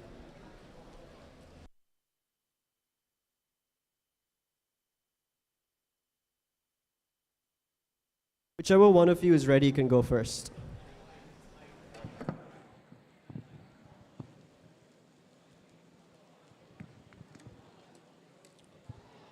All right, so I would go first. So for the first one, you mentioned that what are like the biggest mistake that we make. I wouldn't say it's a mistake, but I would say it's a rather important lesson for me to learn. Sorry. If you would not clarify it as a mistake, please give me something else that you personally do clarify as a mistake. Thank you. All right. Okay, so one of the biggest mistakes that I have done was actually doubting my predecessor as my subcommittee. All right, because starting from at first when my predecessor, he has 1 semester left, in terms of before graduating from Monash, and he actually wanted to apply to join the department. So at first I was very sort of confused because coming from an OB, it's pretty hard to say that, to lower down your ego or put down your humility. And from that, I was always giving the benefit of doubt. But when it comes to until the end, when I found out that all his actions and all whatever he has gave to the department, to us, are just from deep down, from the bottom of the heart, it shows the genuine cares and affection that he's trying to convey to us. So in terms of negativity, after that, it really just negatively affect the department in terms of how the operation was running, because he was holding a very important position as the merchandise leader. So after losing him and after losing valuable inputs from him, I slowly realized that that was one of the biggest departmental mistakes where we are doubting our predecessor. And last but not least, is it similar mistake or what? Sorry, the last part. How are you going to avoid that from happening as tenure? Well, as after president? that, I slowly learned that to put faith and trust in everyone, it's because that we can't judge a book by its cover. Yeah, this is something that is very easily said than done. So that's why that after that particular lesson, I learned that whatever it is, put faith, put trust, put 100% of everything in everyone. Yeah. All right, thank you, Jackson. Can we have Kirara's answer now? All right, thank you. So one of the mistakes I made was definitely ineffective time management. So while I did plan out like or in what phase of my tenure I would hire the subcoms, with Raj, of course, we definitely took quite a long time to sort of build our subcommittee group, not only because we did impose strict criterias. I suppose an improvement or take back from that lesson was to be a bit more lenient in terms of who we hire, because I think everyone deserves a chance, and it's at the end of the day, MUSA is a learning experience, and everyone deserves to sort of understand how to operate as a respective subcom. Another issue that I faced as a vice president was, given that it was a shared position, there was not necessarily a clear division of tasks. Raj and I would often butt heads, and there would be small conflicts here and there. And so there was that imbalanced dynamic because as someone who, as the vice president of education, I was more in charge of the meetings, even delegating tasks to the subcoms, which I would assume that my partner would do. But again, I intend to have a clear job description for my successors so they don't encounter that same issue. Yeah, that's about it. Right, thank you for your answer. So my next question is for Jamal. So the first part of your manifesto states inclusive leadership. My presidency centers on inclusivity, ensuring that student voices are not just heard but valued. This includes the representation of all communities, races, and ethnicities. Now, I admire this point, but I'd like to raise a couple concerns. So, firstly, inclusive leadership is something that is already expected of a MUSA president. You cannot lead only certain groups. That's just expected of you as a president. So, why have you taken something that is already expected of anybody running for this position and made it one of the vaguer points in your manifesto? I'd like to know why. Thank you, Rashwan. Yes, I agree. It is something that is expected of a president to follow up on all of these points, but I still believe that it is something that I should mention, as it is a core of my morals and ethics to be impartial towards a person, regardless of their background, race, religion, ethnicity, whatever it is. So this is why I mentioned it. It might be considered vague in some aspect, but for me, it will be the center point of interacting with every single person that I interact with, because as I said, impartiality is something that I champion myself on, and I want to be that person that people can reach out to. And if they say that, okay, if I have a problem, I will talk to him. So yeah. Answer, I really like that. So my next question is for Jackson. One of your manifesto points are about strengthening communication. And earlier you have talked about how miscommunication can lead to downfall. So could you elaborate a bit more about how this miscommunication can lead to downfall? What exactly the miscommunications that were this year? What were the inefficiencies with the communication systems? And why during your tenure as an office bearer you did not attempt to improve upon this miscommunication?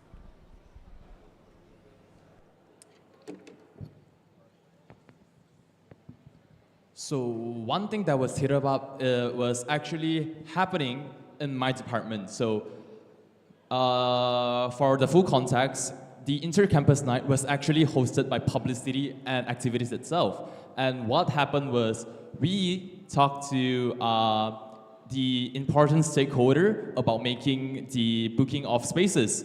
But then for some reason, there is a miscommunication, a rather serious one that happened that causes one of the events that is happening in my which in the required space that I need to use has to be delayed. So all this, it's not fair to those who have properly planned ahead, and they have sort of booked their time for that particular event just to find out that, because there's a miscommunication that has happened between, and they have to be the victim to suffer from all this poor planning. So I would say that, quote, poor planning does not constitute to someone having to bear the consequences.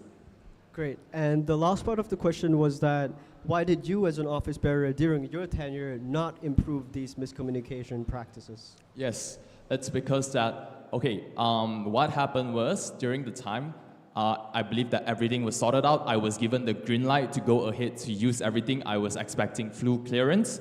So that's why when everything happened, it was sort of a miscommunication because none of the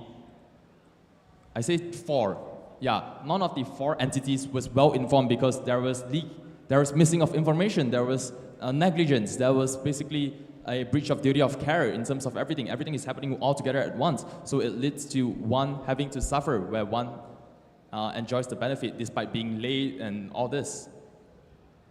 All right, thank you for your answer. So my next question is for Kirara. So in your manifesto, you make a point about expanding upon external collaborations. So MUSA next year is going to be adopting a completely new structure. Everything's going to be new. A lot of focus and emphasis is going to have to put on internal operations. So given that you have to have this focus on the internal side, how are you going to allocate time for expanding external collaborations? And also, which type of external collaborations will you be prioritizing? Like 1 or 30 seconds? 30 seconds, please. Yeah, take your time.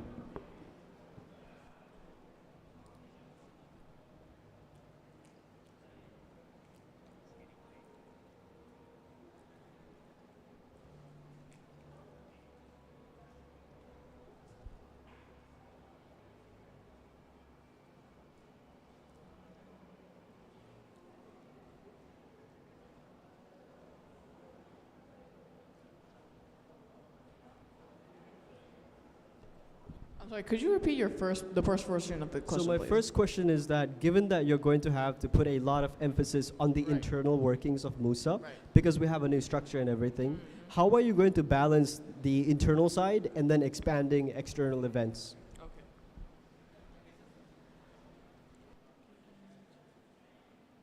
And that was followed up with how are you going to prioritize which yeah. external events to hold?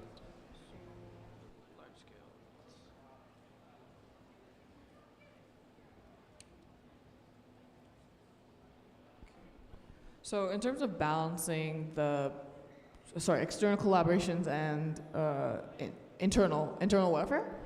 Sort of the internal operations of Internal MUSA. operations, right. So the priority for that will be definitely internal because if MUSA internally cannot cooperate with one another, collaborate with one another, there will be no point in collaborating with externals given that it would easily fall apart and that would just affect the collaboration efforts that could have been pursued. It would not be done to its optimum level. So in terms of that, my priority is ensuring that the internal functions that is nurturing that working environment where office bearers are able to sort of be comfortable with one another, work well together, collaborate, and focus or place that emphasis there first.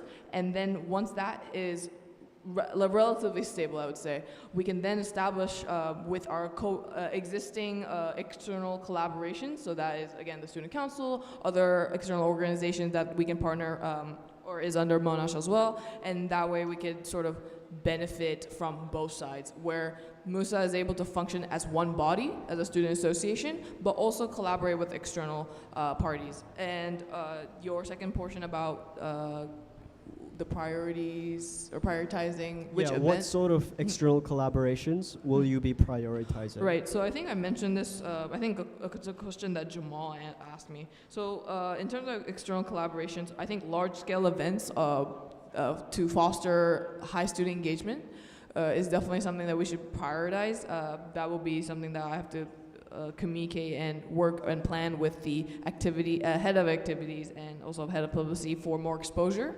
I would also prioritize the sort of, like I mentioned earlier, the workshops and the sponsorship, because that's important to sort of provide leeway for MUSA and ease that burden of that budget constraint that that is pre-existing in MUSA, where that the sponsorship we can have for the large-scale events like like Momfest or Monash Cup or the bazaars and CNS Week. All right, thank you for your answers. So my time for questioning is up now. So before I just step off, I'd just like to say to all three candidates, props to you guys, because this is the most demanding position in MUSA. So the fact that you've even attempted to get this position, it shows a lot of initiative. My advice to you, if you get selected for the position, take your shadowing period very seriously. There is a lot you can write down that the MUSA president does, but then there's even more that you simply cannot anticipate. So make sure you take this very seriously, and good luck to all of you.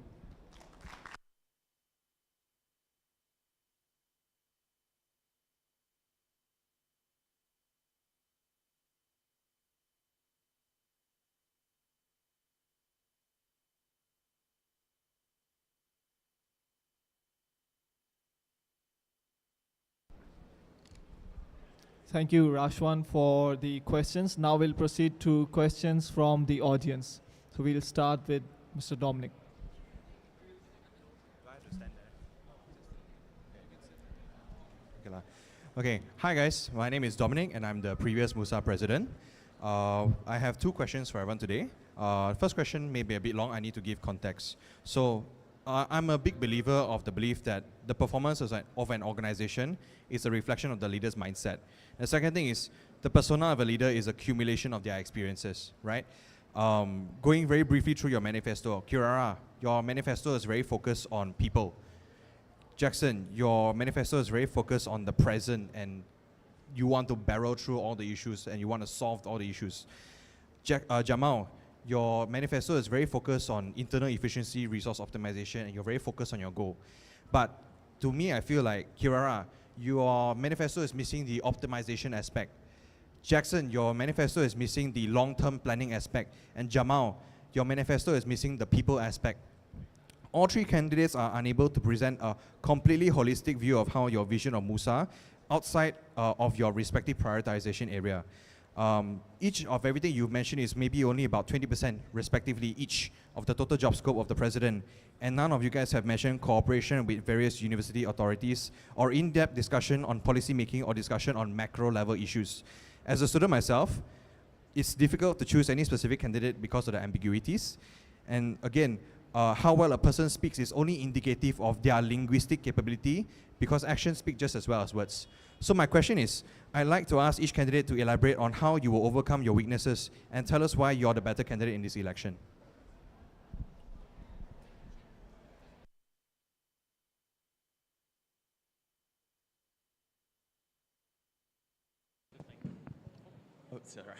All right, so thank you, Dominic.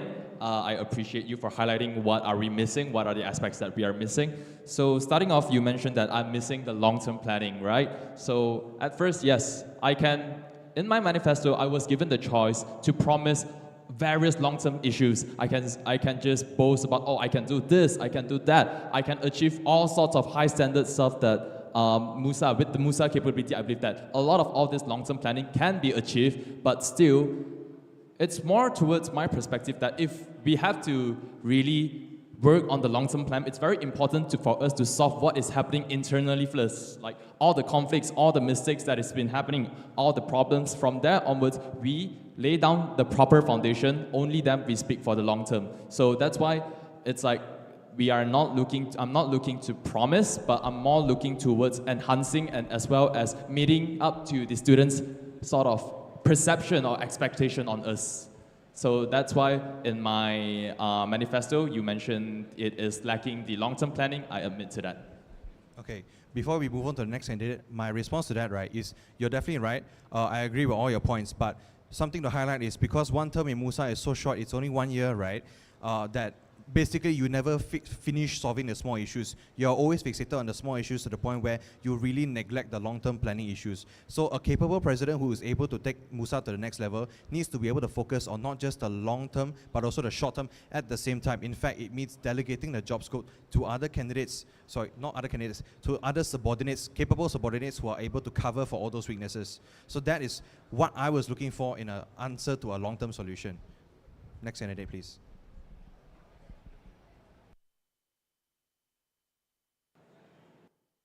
Hello. Yeah. Thank you, Dom, for the question. So for me, I would say that I am not oblivious to the fact that I'm the least experienced out of both the capable candidates fighting me for the election. And I am also not oblivious to the fact that the job of a MUSA president, I still don't think that I know everything that a MUSA president has to do is something that I know of. But then again, as I've previously stated, I have the willingness to learn, to ask questions, and curiosity goes a long way. If I have the willingness to step up to such a demanding position, I will also have the willingness to actually counter and stand tall on every single expectation, at least try my best to. I cannot say I'm a superhuman, but what I can say is I will try my level best to stand on each and every point that is expected of a MUSA president. Secondly, talking about the long-term and short-term goals, the reason why I have mentioned resource optimization and team efficiency is because I do believe that sometimes even the short-term goals become the long-term goals due to inefficient team communication lackings, just very simplest of the stuff.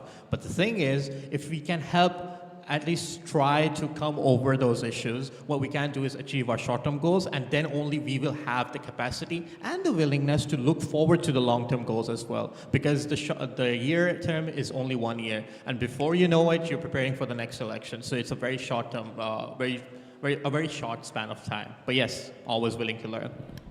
Okay. In response to that, that's a very good assessment of how things go. And additional information to that is, it's good not to be too ambitious from the start. It's good to work on what is currently lacking in improvement, because in my time here, I've been in MUSA for 3 years and in HAC almost 1 year now. Things that I've put into place 2 years ago, only now has it begun to show changes to happen. So it means that we are really in it for the long run and not just for the short run. Okay, Kirara, you're next. Okay, so thank you, Dominic, for pointing out some of my shortcomings in my manifesto. Like you mentioned, that I do emphasize the need for or having a student-centric approach. This, I believe, is because most of our improvements do come from student feedback, because all of our outputs are for the student community, and therefore that I do place importance on that. And in terms of optimization, I actually do have a long-term planning scheme. Although this does span for over 5 years, that is including of the current MUSA and the coming MUSA, and obviously the consecutive. So, like I mentioned, emphasis will be placed on feedback, and obviously maintaining good communications and contact with the staff side. So that's FMD, security, OSH, student life, and the eventual independence that we will gain, that we are currently working on right now. And I'll also realize that it's important that we always ensure that these changes are brought out in every presidency that comes, because it'll be beneficial to the student body. So I, again, intend to serve the student community to the best of my abilities, learning from my mistakes and what can be improved upon. And, so in hopes that future generations can also reap the benefits of. I also would like to mention the restructuring, which is already happening right now, where I don't want to say demolish, but we absorb women's to head of welfare, and publicity becomes a division as well, and has its own respective office bearers working under its own divisions. And so not only is that restructuring important to optimize and make sure the operations of MUSA is more standardized and efficient, but it's also important that we emphasize the utilization of using that new structure efficiently. Therefore, again, to emphasize that streamline of operations. Yeah, so I hope that answers your question. Am Okay. I missing a... Yeah, it answers yeah. my question. Okay. One thing I want to highlight also is that because MUSA is a very dynamic organization, we have many divisions and departments, but at the same time, in order to lead efficiently, you need to understand where MUSA lies in the general scheme of things, where MUSA lies in the Monash dynamic. MUSA is a very small cog in the wheel that is Monash Malaysia, and in addition, Monash Malaysia is a very small cog in the wheel that is Monash Australia. It's only after you find out where MUSA lies and what exactly are your extent of your capabilities, and once you have that knowledge, only then can you plan a full optimization plan of how things should be. Okay, I'll make my second and last question briefer. As the MUSA president, you have to oversee all MUSA operations, both internal and external perspectives. But oversee is a very general term, and there is a lot of macro and micro understanding of situations is required. How do you plan to balance the requirements for stakeholder management, financial management, project management, operational efficiency and consistency, compliance with regulations, cooperation with authorities, and long-term structural stability? These are the 7 pillars that the restructuring is based on. At the same time, you need to learn about mapping and understanding hidden relations on issues and relationships among people. But the question is, how do you plan to balance those requirements for the 7 pillars? Do I need to repeat? Yes. Okay. The 7 pillars are Speak stakeholder. slowly, please, slowly. First, stakeholder management. Second, financial management. Third, project management. Fourth, operational efficiency and consistency. Fifth, compliance with regulations, basically legalities. Sixth, cooperation with authorities. And the 7th is long-term structural stability. That's my last and question.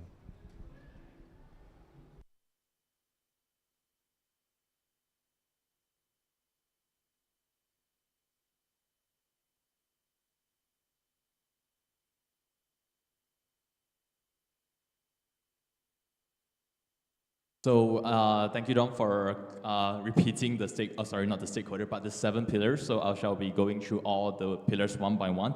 So the first one that you mentioned was the stakeholder management. So when we talk about stakeholders, there is definitely the macro one and the micro one. Where macro is the external one, for example, who are we working with? All right. So if it's like involving something that is out of the campus reach, out of the campus level, so if it involves external, definitely everyone that is important. For example, OSH. For example, internally, the president, the EXCO, the HAC, everyone must be made clear what is this stakeholder, who are the stakeholders, what are they important in terms of being involved in this loop. So this is the stakeholder management in my explanation. The next part is financial. So when we're talking financial, because having a activity, definitely there are costs involved. There may be visible costs, there may be hidden costs. So I believe as the president, it is very important for us to oversee that what are the costs that can be overlifted. For example, is there a possible chance for us to lower the price? Is there a chance for negotiation? Is there a chance for sponsorship? Is there a chance for just maybe if we have recurring resources which we can use, then I won't see, that's where president come in and overlook, because based on his knowledge, based on what he knows, it is very important for him to be involved, because financial is very important, not just for an organization, but for everyone as well. And the next part is project management. What is this project about? So this project may be involving students, for the students' welfare, for the benefit of MUSA. So basically, it's very important to know that as the president, what are you particularly looking in terms of this particular project? Are you looking for something that is trying to benefit the students? Or are you looking for something that is trying to make MUSA look good, enhance the view of MUSA, expand the reach of MUSA, being more outreach in terms of towards the macro level? Or are we focusing on the micro, which is trying to elevate students' experience?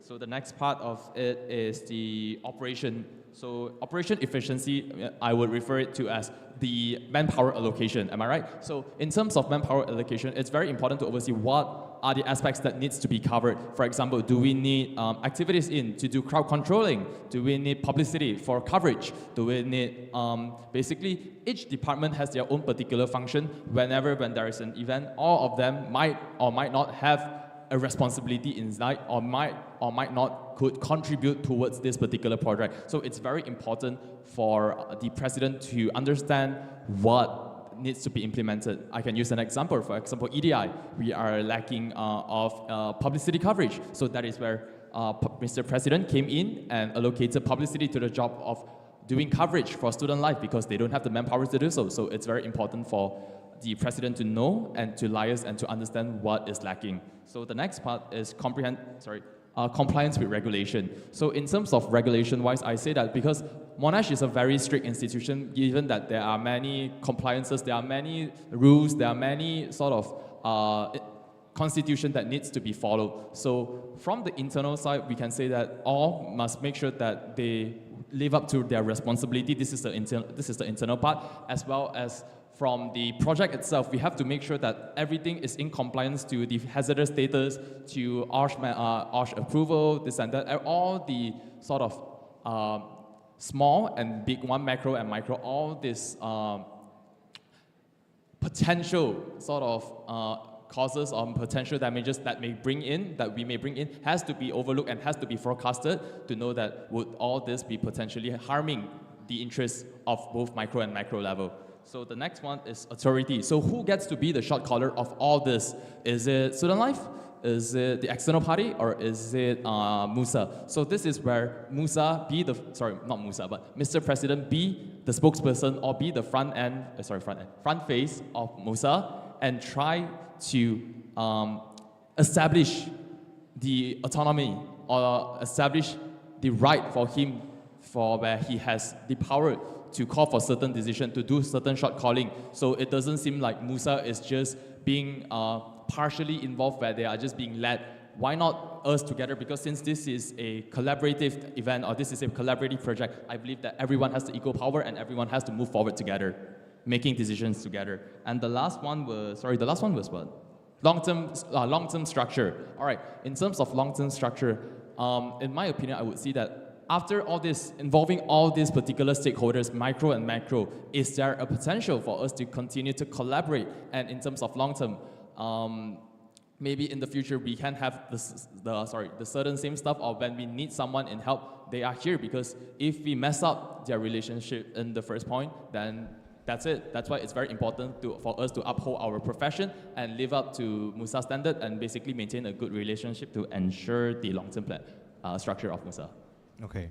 For the other candidates, you need not repeat verbatim what Jackson said.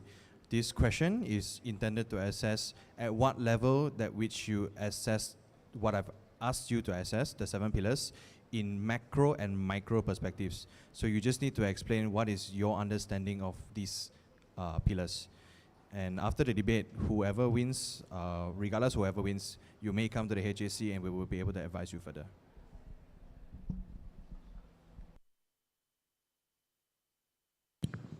Okay, thank you for that, Dom. That would have taken a long time going through each and every one of those. But yeah, to me, I believe that since MUSA is going through such a drastic change over the next year, I believe each one of these 7 pillars will be the guiding factor and help us assess how exactly successful we are in our tenure as office bearers of MUSA itself. none of them are above each other and none of them are below each other. To me, I place equal importance on all of those 7 pillars because they work in cohesion. If one of them falls out, the MUSA is not going to be able to, well, not exactly be able to run, but not as efficiently. You're going to cause problems, you're going to cause delays. And for me, if my manifesto is on efficiency, on resource optimization, I don't want such things to interfere between capable adults capable of doing things the right way. So for me, I place in the short term, yes, firstly, understand what is going on. Get a good grip of all the things that are happening. For the long term, yes, once you have the grip for the short terms, you will automatically be focused on like, okay, fine, I have this thing figured out. What I can do to further help myself or future OBs when they come in through all of these 7 pillars. So yes, I place equal importance for all of these pillars and I believe they are very, very essential. And yes, either one of us, whoever wins, will be heavily relying on the HSC, who has sort of given shape to all of these 7 pillars in understanding, executing, and assessing the total outcome of these 7 pillars. So yeah, thank you. So I suppose I'll just make my final remarks, given that I won't want to repeat everyone's points. In terms of the 7 pillars, I think while the president is in charge and is the one sort of oversighting like each of how they would function or how they would operate during our tenure, I think it's important to note that the president may delegate these tasks to the relevant departments, not tasks per se, but like ensure that these pillars are held. So in terms of project management, activities, finance directors, stakeholder management, that will primarily lie with EXCO, HEXCO, and obviously the staff management side. Long-term stability, that's something that should be discussed among the EXCO as well as other office bearers because that's similar to operation efficiency as well. And compliance with regulation, that is something that should be under EXCO, GenSec, and welfare for HR purposes. And cooperation with authority, I think that could also primarily lie with HEXCO. Although in all of these, the office bearers all will be communicating clearly of their sort of boundaries as to what the extent of the job scope and all that. And you are right, we all do lack hands-on experience and we will be relying on HAC a lot, but I think we are also able to assess that direction, and that's why it's important to have that micro and macro perspective, that short-term, long-term planning, and to see where MUSA is headed and ensure that efficient operations are conducted by then. Yep, that's it. Thank you, candidates, for all your answers. I believe no answer is any less than the other, but I believe it is up to the students to really judge to what extent your statements have made an impact on what your leadership style will be like in the future. I apologize to the audience as well if my questions have taken an extremely long time. I will pass it back to ours. Thank you and good luck to the candidates. Thank you, Dominic. Now we'll proceed to the next question. Hello. Oh, sorry. Hello. So I'm Min Hao. I'm the 2022 IT rep and also HEC. So basically, the 2 questions I have is more for all the audience, but mainly also for the running candidates for this year's MUSA to actually know a bit more about what are your goals and aims for MUSA in general. So my first question is, throughout this year's multiple presidents have collectively have their own long-term visions, which has integrated into MUSA to form the backbone of MUSA throughout these years.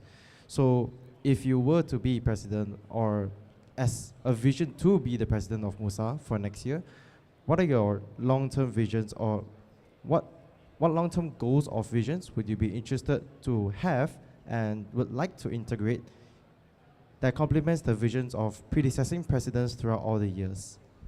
Anyone can answer first. Hello, yeah. Thank you, Min Hao, for the question. 2 words, continued growth. That is my long-term vision for MUSA. Continued growth in the aspects of events, continued growth in the aspects of collaboration, continued growth in the aspects of MUSA as an entity, how MUSA works itself, how MUSA optimizes itself. So for me, that is the long-term goal for MUSA itself. But first priority would be addressing the shortcomings, the short-term goals, reaching those, and then only moving forward with the long-term ones. So yeah, I'll keep this short and simple. All right. So for me, same. I should keep it short and simple as well.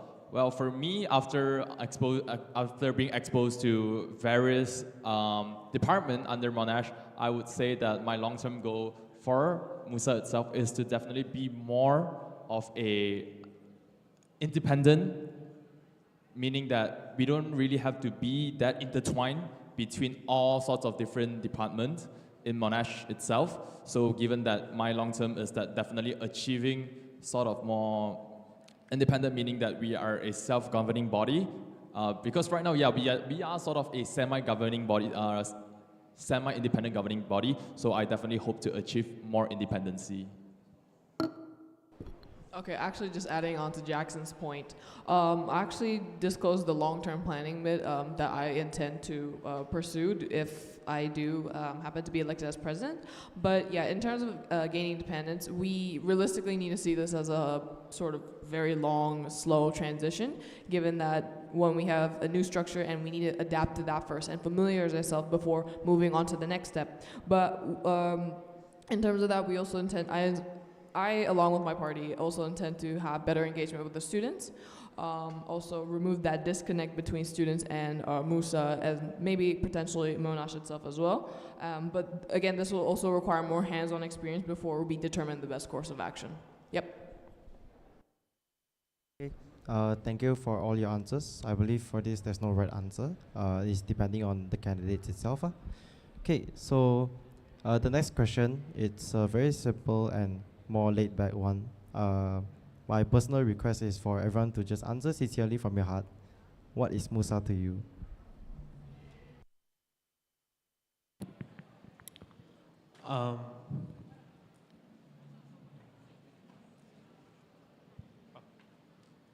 Should I speak? Oh, okay. Yeah. To me, honestly, MUSA serves as the backbone of the Monash University, Malaysia. To me, MUSA is that one organization that is actually what represents what students are feeling, what student wants, what our students needs. To me, MUSA is essentially one of the main pillars of how a university is run, because MUSA is there for the students, by the students, as the motto is. So yes, to me, MUSA is essentially the backbone of the university. Without it, there would be a huge gap to fill. So yeah. All right, so simple as always, by the student, for the student. I joined MUSA sort of from a subcommittee position, not knowing to contribute much. Even when I first started running, I wasn't even intent to run. But after running, after serving the students, I slowly found out that it's just something different when you know that students are very happy. Students appreciate what you representing the student body has done for them and has actually sort of improved the welfare and elevated their students' experience here in Monash. So to me, this is something that it's not something that we bear just for the clout and the fame, but it's something that it's a big responsibility to make sure that us serving towards the student and making sure that their journey in Monash is way more better. Yeah, I think I can also agree with both Jackson and Jamal's perspective. The one phrase that's ringing in my head is Ancora Imparo. So Monash's, phrase that's I'm still learning. MUSA is a learning experience. You collaborate with people you wouldn't think about, planning events with. It's also a hands-on experience, first-time thing. You'll never get it right. You'll make your mistakes, and it's great that we're all helping each other out, advocating for student rights, and essentially it's also fun, getting to know each other and all that. So I believe that MUSA is the glue that holds students and Monash together. All right, thank you. I'll just leave with one final note. I do agree, it's for the students, by the students, and Ankara Imparo is essentially what comprises of Monash Malaysia in its root, or Monash in general. And I would also just like to add on what Kirara mentioned, student rights. This is what makes MUSA MUSA, and what makes MUSA essentially something different compared to any other university itself. So I do sincerely hope that whatever you decide, whatever you do in the future, regardless you're president or not, is aligning of that vision as long you're involved in anything within the advocacy aspect of Manasha. Thank you. Thank you for the question. Due to shortage of time, we'll only be doing one question per person.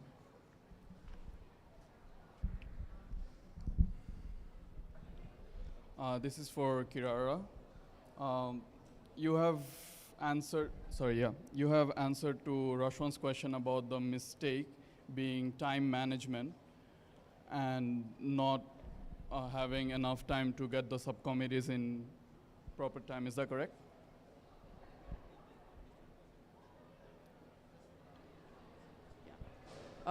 Yes, but also inefficient time management, as in we have the TEDx under vice presidents, and we could have done a better job in sort of, again, like recruiting that specific subcom early on in our tenure so we can have that license approved and renewed in time. But that also has to do with, you know, the number of people who would like to actually be TEDx in charge subcom or is capable or have that capacity to. But yes, go on, please. Correct. Okay. So let me just remind you that we hired all our subcommittee members in pre-February recruitment, which was even before the February semester started, which means that our team was ready to go from the first semester early on since day one. And if you were trying to say that our team didn't work hard enough, that is not okay on your part. Moving on, for the TEDx subcommittees, that wasn't really our fault as we had 0 signups in our February intake. So that's not really our fault, so we can't take blame on that. Furthermore, on our first briefing after the election with this year's MUSA and last year's President Dominic, we, or rather you, expressed to me your choice to pursue education side of the Vice President's job scope. Thus, if you felt that I have not been doing my job properly with the subcommittees, being not working with the subcommittees well enough, and that is something I was just made aware of right now, how would you say that, how would you justify that conflict not being resolved earlier on, and how will you manage conflict resolution in your term as a president? Okay, I'm gonna have to split that to 3 sections. So the first one was regarding the subcom and the time efficiency. So my point about that was primarily about the TEDx, and you are right about the, like I mentioned just earlier as well, that there were little to no signups, so it really is not at our fault, but I believe we could have pushed for more publicity or exposure. I think it's because it's also like streamlined to all the subcoms are being hired for all departments, and so maybe we should have placed a bit more emphasis on that. So I say mistake as in, yeah, like we could have just done a better job of publicizing that. What was your second concern, please? My second concern was you kind of threw shade at me right now, saying that I didn't liaise with the subcoms well enough because we didn't have that kind of communication early on, Right. which was not true because we, before our term even started, we set out our roles, respective job scopes from the vice presidents, that you will be handling the education side and I'll be handling the administrative side. So that doesn't really come and like match with what you're saying right now. So I want you to answer that, and like why was I not made aware of that fact, and why was that conflict not resolved early on? And moving forward with that, if you become a president next year, how will you ensure that conflict is resolved on the right time? Okay, thank you so much. I apologize for sort of demeaning you. I did not mean to state it in such a way.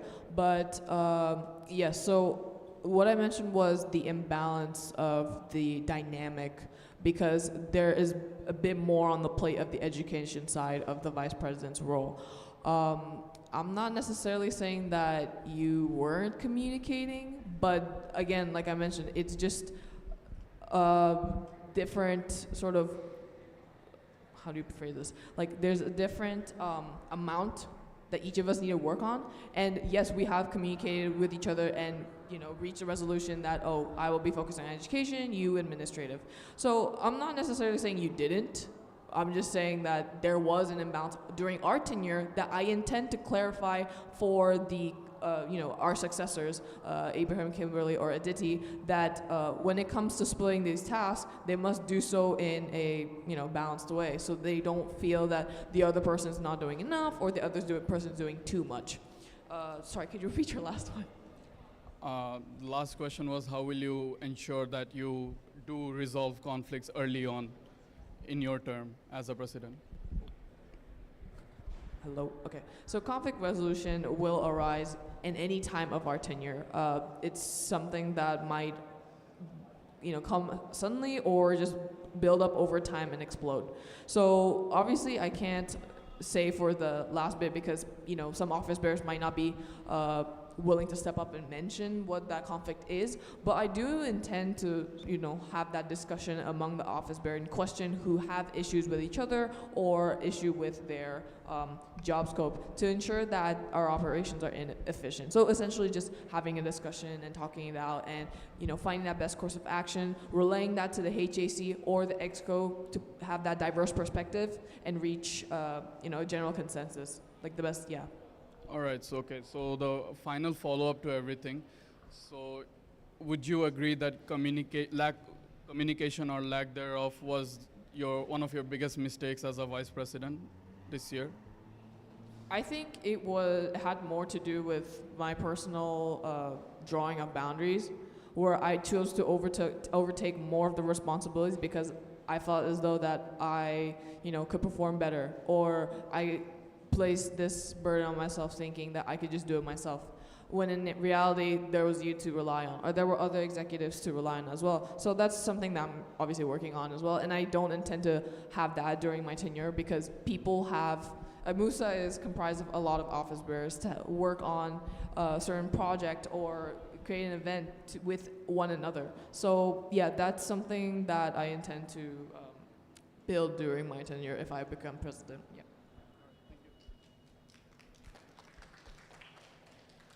Thank you for the question and thank you for the answer. I would like to remind the people who want to ask questions to please keep it to the context of the debate. Thank you very much.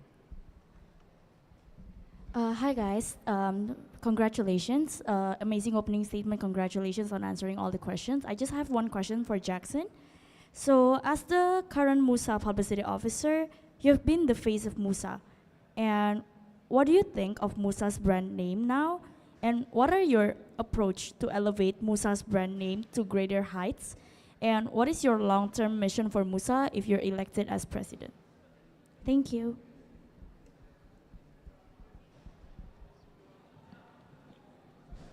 Okay, so first one, I don't even know since when I became the face of MUSA. So, but still, okay. Here's the thing. I believe you mentioned this because that I was involved in all the Australia, all the marketing, all this. I was invited over to Australia, and that's why I became the spokesperson of it. All right. So in terms of being the face of MUSA, I have been liaising closely with our Monash Australia, not just Monash Australia, but Monash as a whole, their community manager. His name is Nicholas Stewart. He was the one that sort of made everyone thought that I was the face of MUSA. I thank him for that. So when I was with him, I constantly mentioned that MUSA, we have been trying our best to sort of elevate, to sort of increase our presence, to sort of make sure that we live up to the student standard. So that's why from then, here onwards, he sort of saw the potential within MUSA. So this way, it sort of formed the foundation of between MUSA and in terms of the long-term planning, in terms of elevating the brand presence. So from this way, I would say that after working closely with Monash Australia and as well, we have been working closely with MSA as well. So it sort of shows that MUSA itself,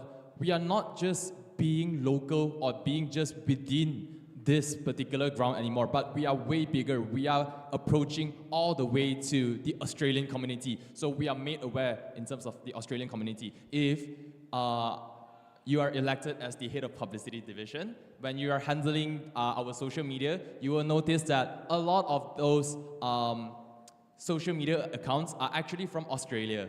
They have been like the MSA. They have been constantly liking, they have been constantly engaging with us in terms of our posts, and as well as today we have several posts, and basically it sort of got high engagement as well. So I say that we are slowly building up, and it's up to you to bring this up. We set this foundation, but we really hope that we can go up way more.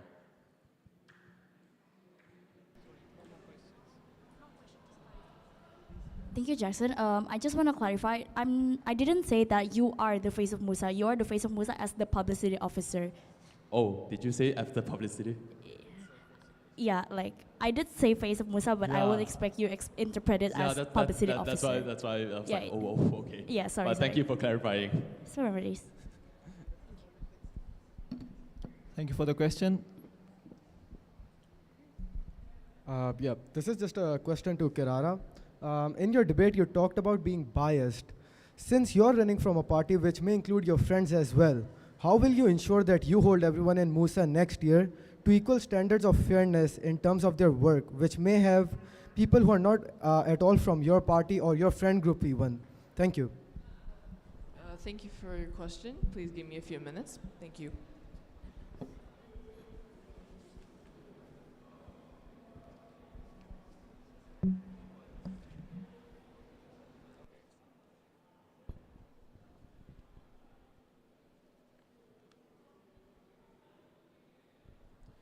Right, so to address that, I understand that some people may be worried that not only about the friends that I have in my party, but also with the relatively lack of diversity.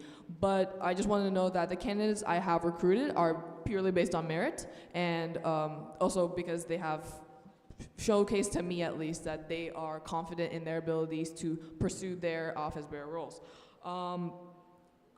In terms of bias, I obviously cannot, I'm able to sort of differentiate that gap between like friends and office bearers. Given that I am the president, I must do what is best for the student body. And so I will take on that neutral and objective perspective, one. Two, I will consult with the executive committee as well as the HAC, because having that diverse perspective, having that neutral background would be better and help sort of, I suppose, in that case, me make that decision objectively. Yep. Thank you for the answer. We only have 3 more questions. Okay, hi. So my question is for Jamal. So basically in your manifesto, you mentioned about the first, prioritizing mental health and well-being through support services and various initiatives. And secondly, introducing a new initiative, basically a forum, to collect feedback and concerns regarding student welfare called MUSA Listens. So I would like to ask, how is this different from the welfare department's job scope? And how would you ensure it isn't counterproductive with the initiatives under the welfare department currently? Yeah, thank you. Hello, yeah. Thank you for your question. I believe I have explained about my initiative, that it will serve as a reimbursement, not as a completely new initiative. So it's not meant to counter what MUSA already does or what welfare already does. It's simply meant as a rebranding of the existing measures and basically turning over a new leaf and having students interact with it. I apologize. What was the prior point that you talked about? Sorry, yeah, mental health, right? So how I will... Okay, so basically, I know that it's basically a rebrand, but I'm saying how does this differ from what the welfare department is doing under their own job scope? And in ensuring that, how are you going to make it different to ensure it's not counterproductive with what initiatives under welfare department currently has? Right. I believe it all comes down at the end of the day to how we would like to we envision it for the students. So if we are focusing on a rebrand, I will just speak for myself. If I am focusing on a rebrand, I will be looking into each and every opinion, concern, or whatever that comes through it, and looking into it, and if I can do something about it, I would address that, because I do believe actions speak louder than words. This is why I do not promise false initiatives or big initiatives. And yes, I do not intend at all for it to be a counter to what MUSA welfare is doing, because MUSA in its essence already has a lot of programs in place. And for me, it is just an addition, as referring to my manifesto, which focuses on enhancement and efficiency of the existing measures. So yeah.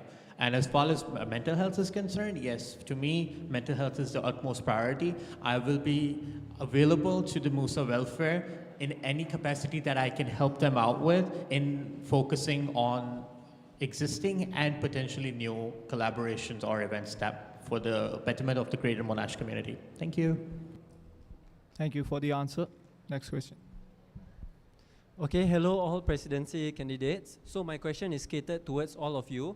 I would like presidents to be approachable and dependable upon. And one way that I can see this happen is by simply being present physically in office, so that we can refer to you and approach to you easily in regarding matters. And can I ask, how will you guys guarantee that you are able to give this as a MUSA president? All right, thank you, Irfan, for the question.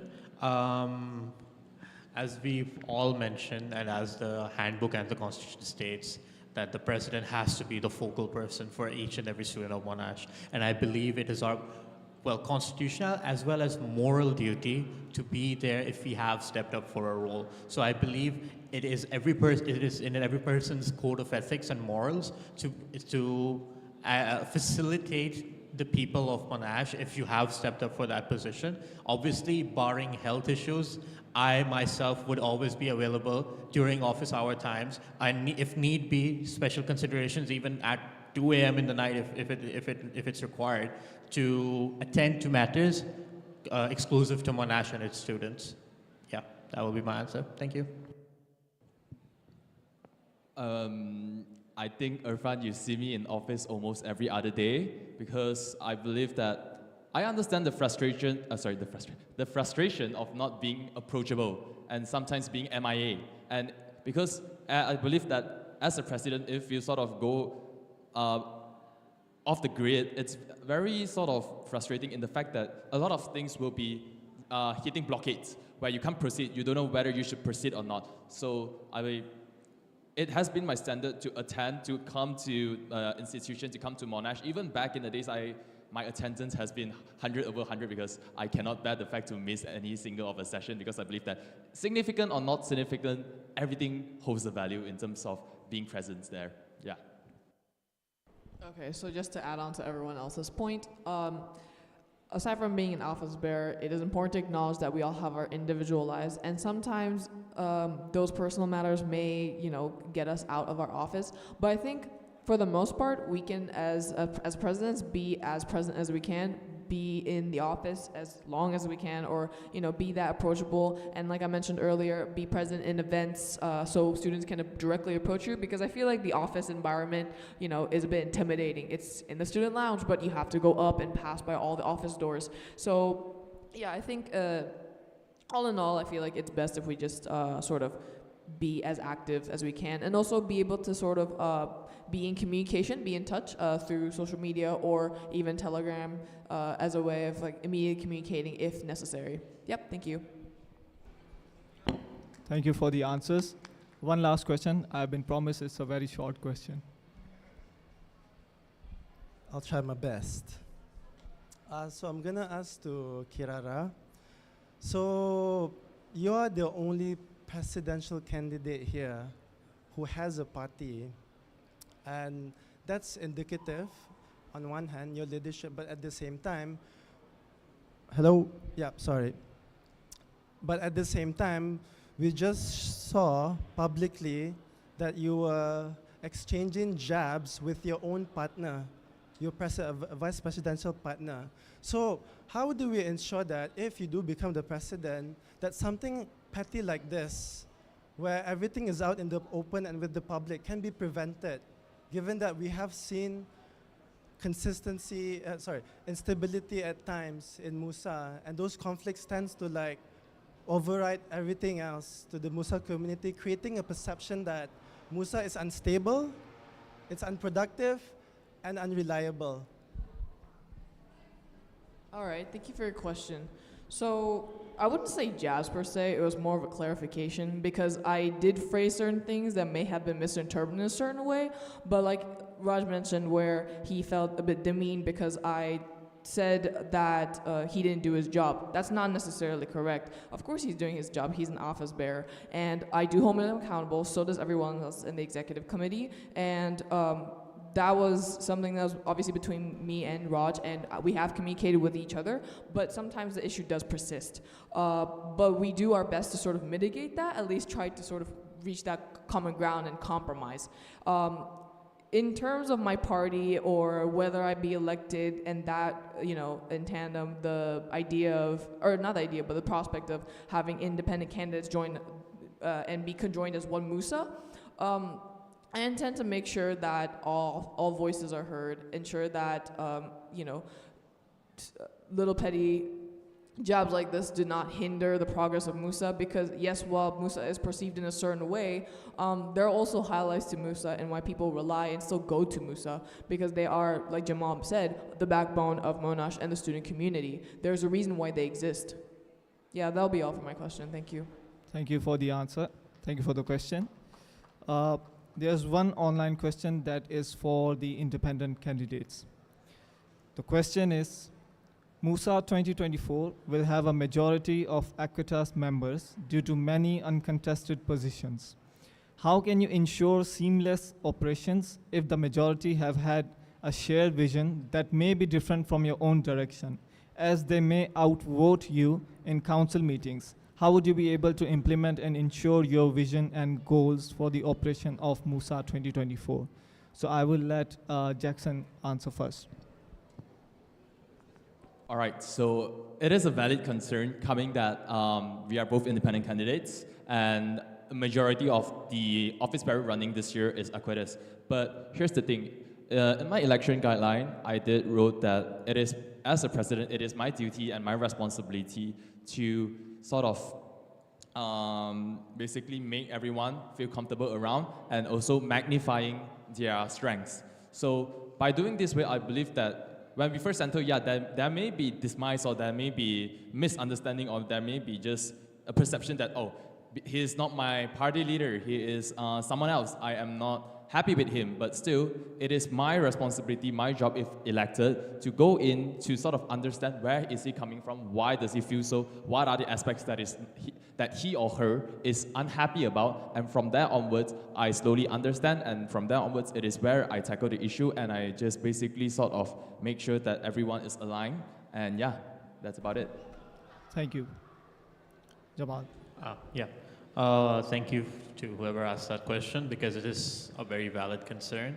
And I believe that at some point in time, conflicts will arise because there is a very existent difference of vision and a mission that is shared by a party. But this is where your own code of conduct steps in.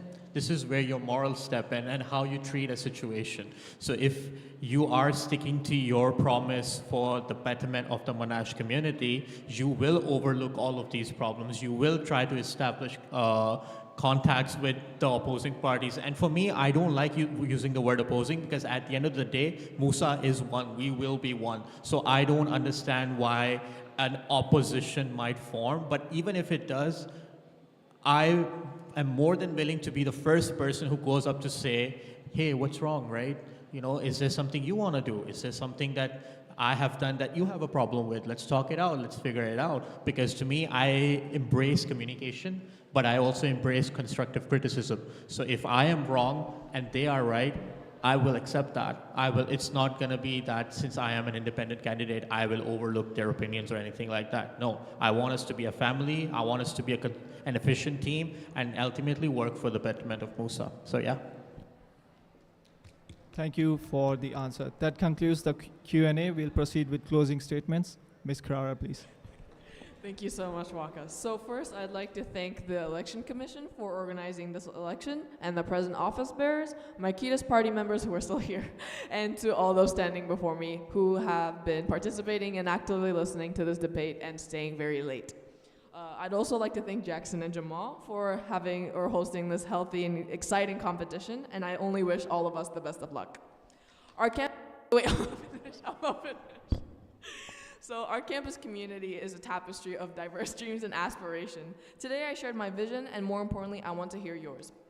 As your potential president, my commitment is clear: to amplify your voices, champion your causes, and ensure that every student feels heard, valued, and supported. Together with my team, we can break barriers, foster understanding, and create a campus environment where everyone thrives. Thank you.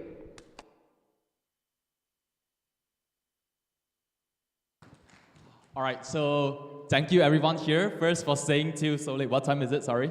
Yeah, thank you for up until 7:30. I believe it's dinner time, and some of you actually stayed here to watch this debate. So it actually shows that our Monash students is very concerned about the future of MUSA. So I hope that definitely thank you for Kirara and Jamal for being here today. It shows that we are all very sort of invested into elevating the welfare in terms of the community, the Monash itself.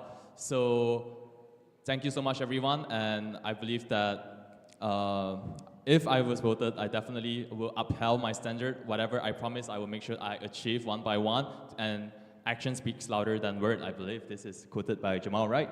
Yes. So thank you, Jamal, for the inspiration. And even elected or not elected, I will still maintain the standards of whatever I'm doing right now, because this is something that I have committed for a long time. So I will ensure that I will still live up to the consistency. Thank you. Please buy the merch, please. Thank you. It's on pre-booking right now. Thank you.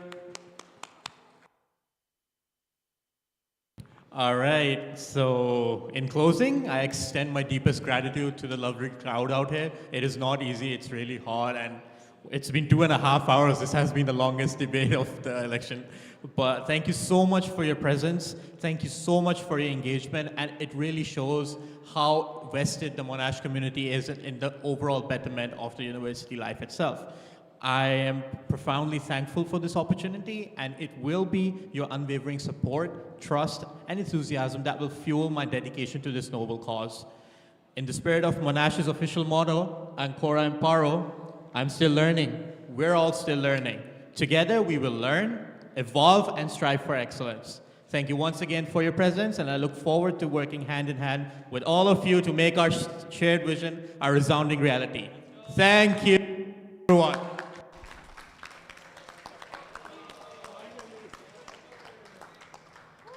Thank you to the candidates, Kirara, Jackson, and Jamal. Thank you to the audience who are here.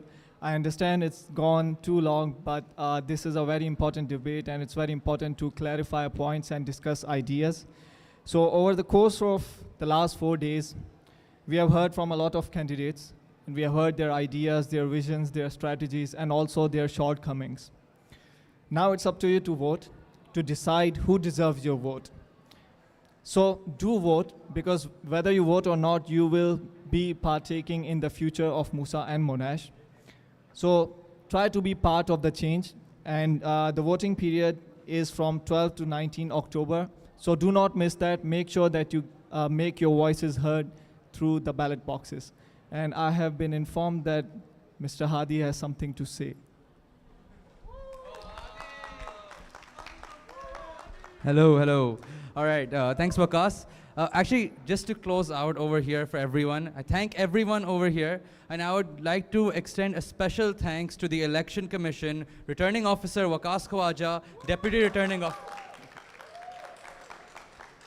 and Deputy Returning Officer Cheryl Chiu and Hari Prasad for taking their time out and conducting the election debates as is. So thank you all, good night, and don't forget to vote.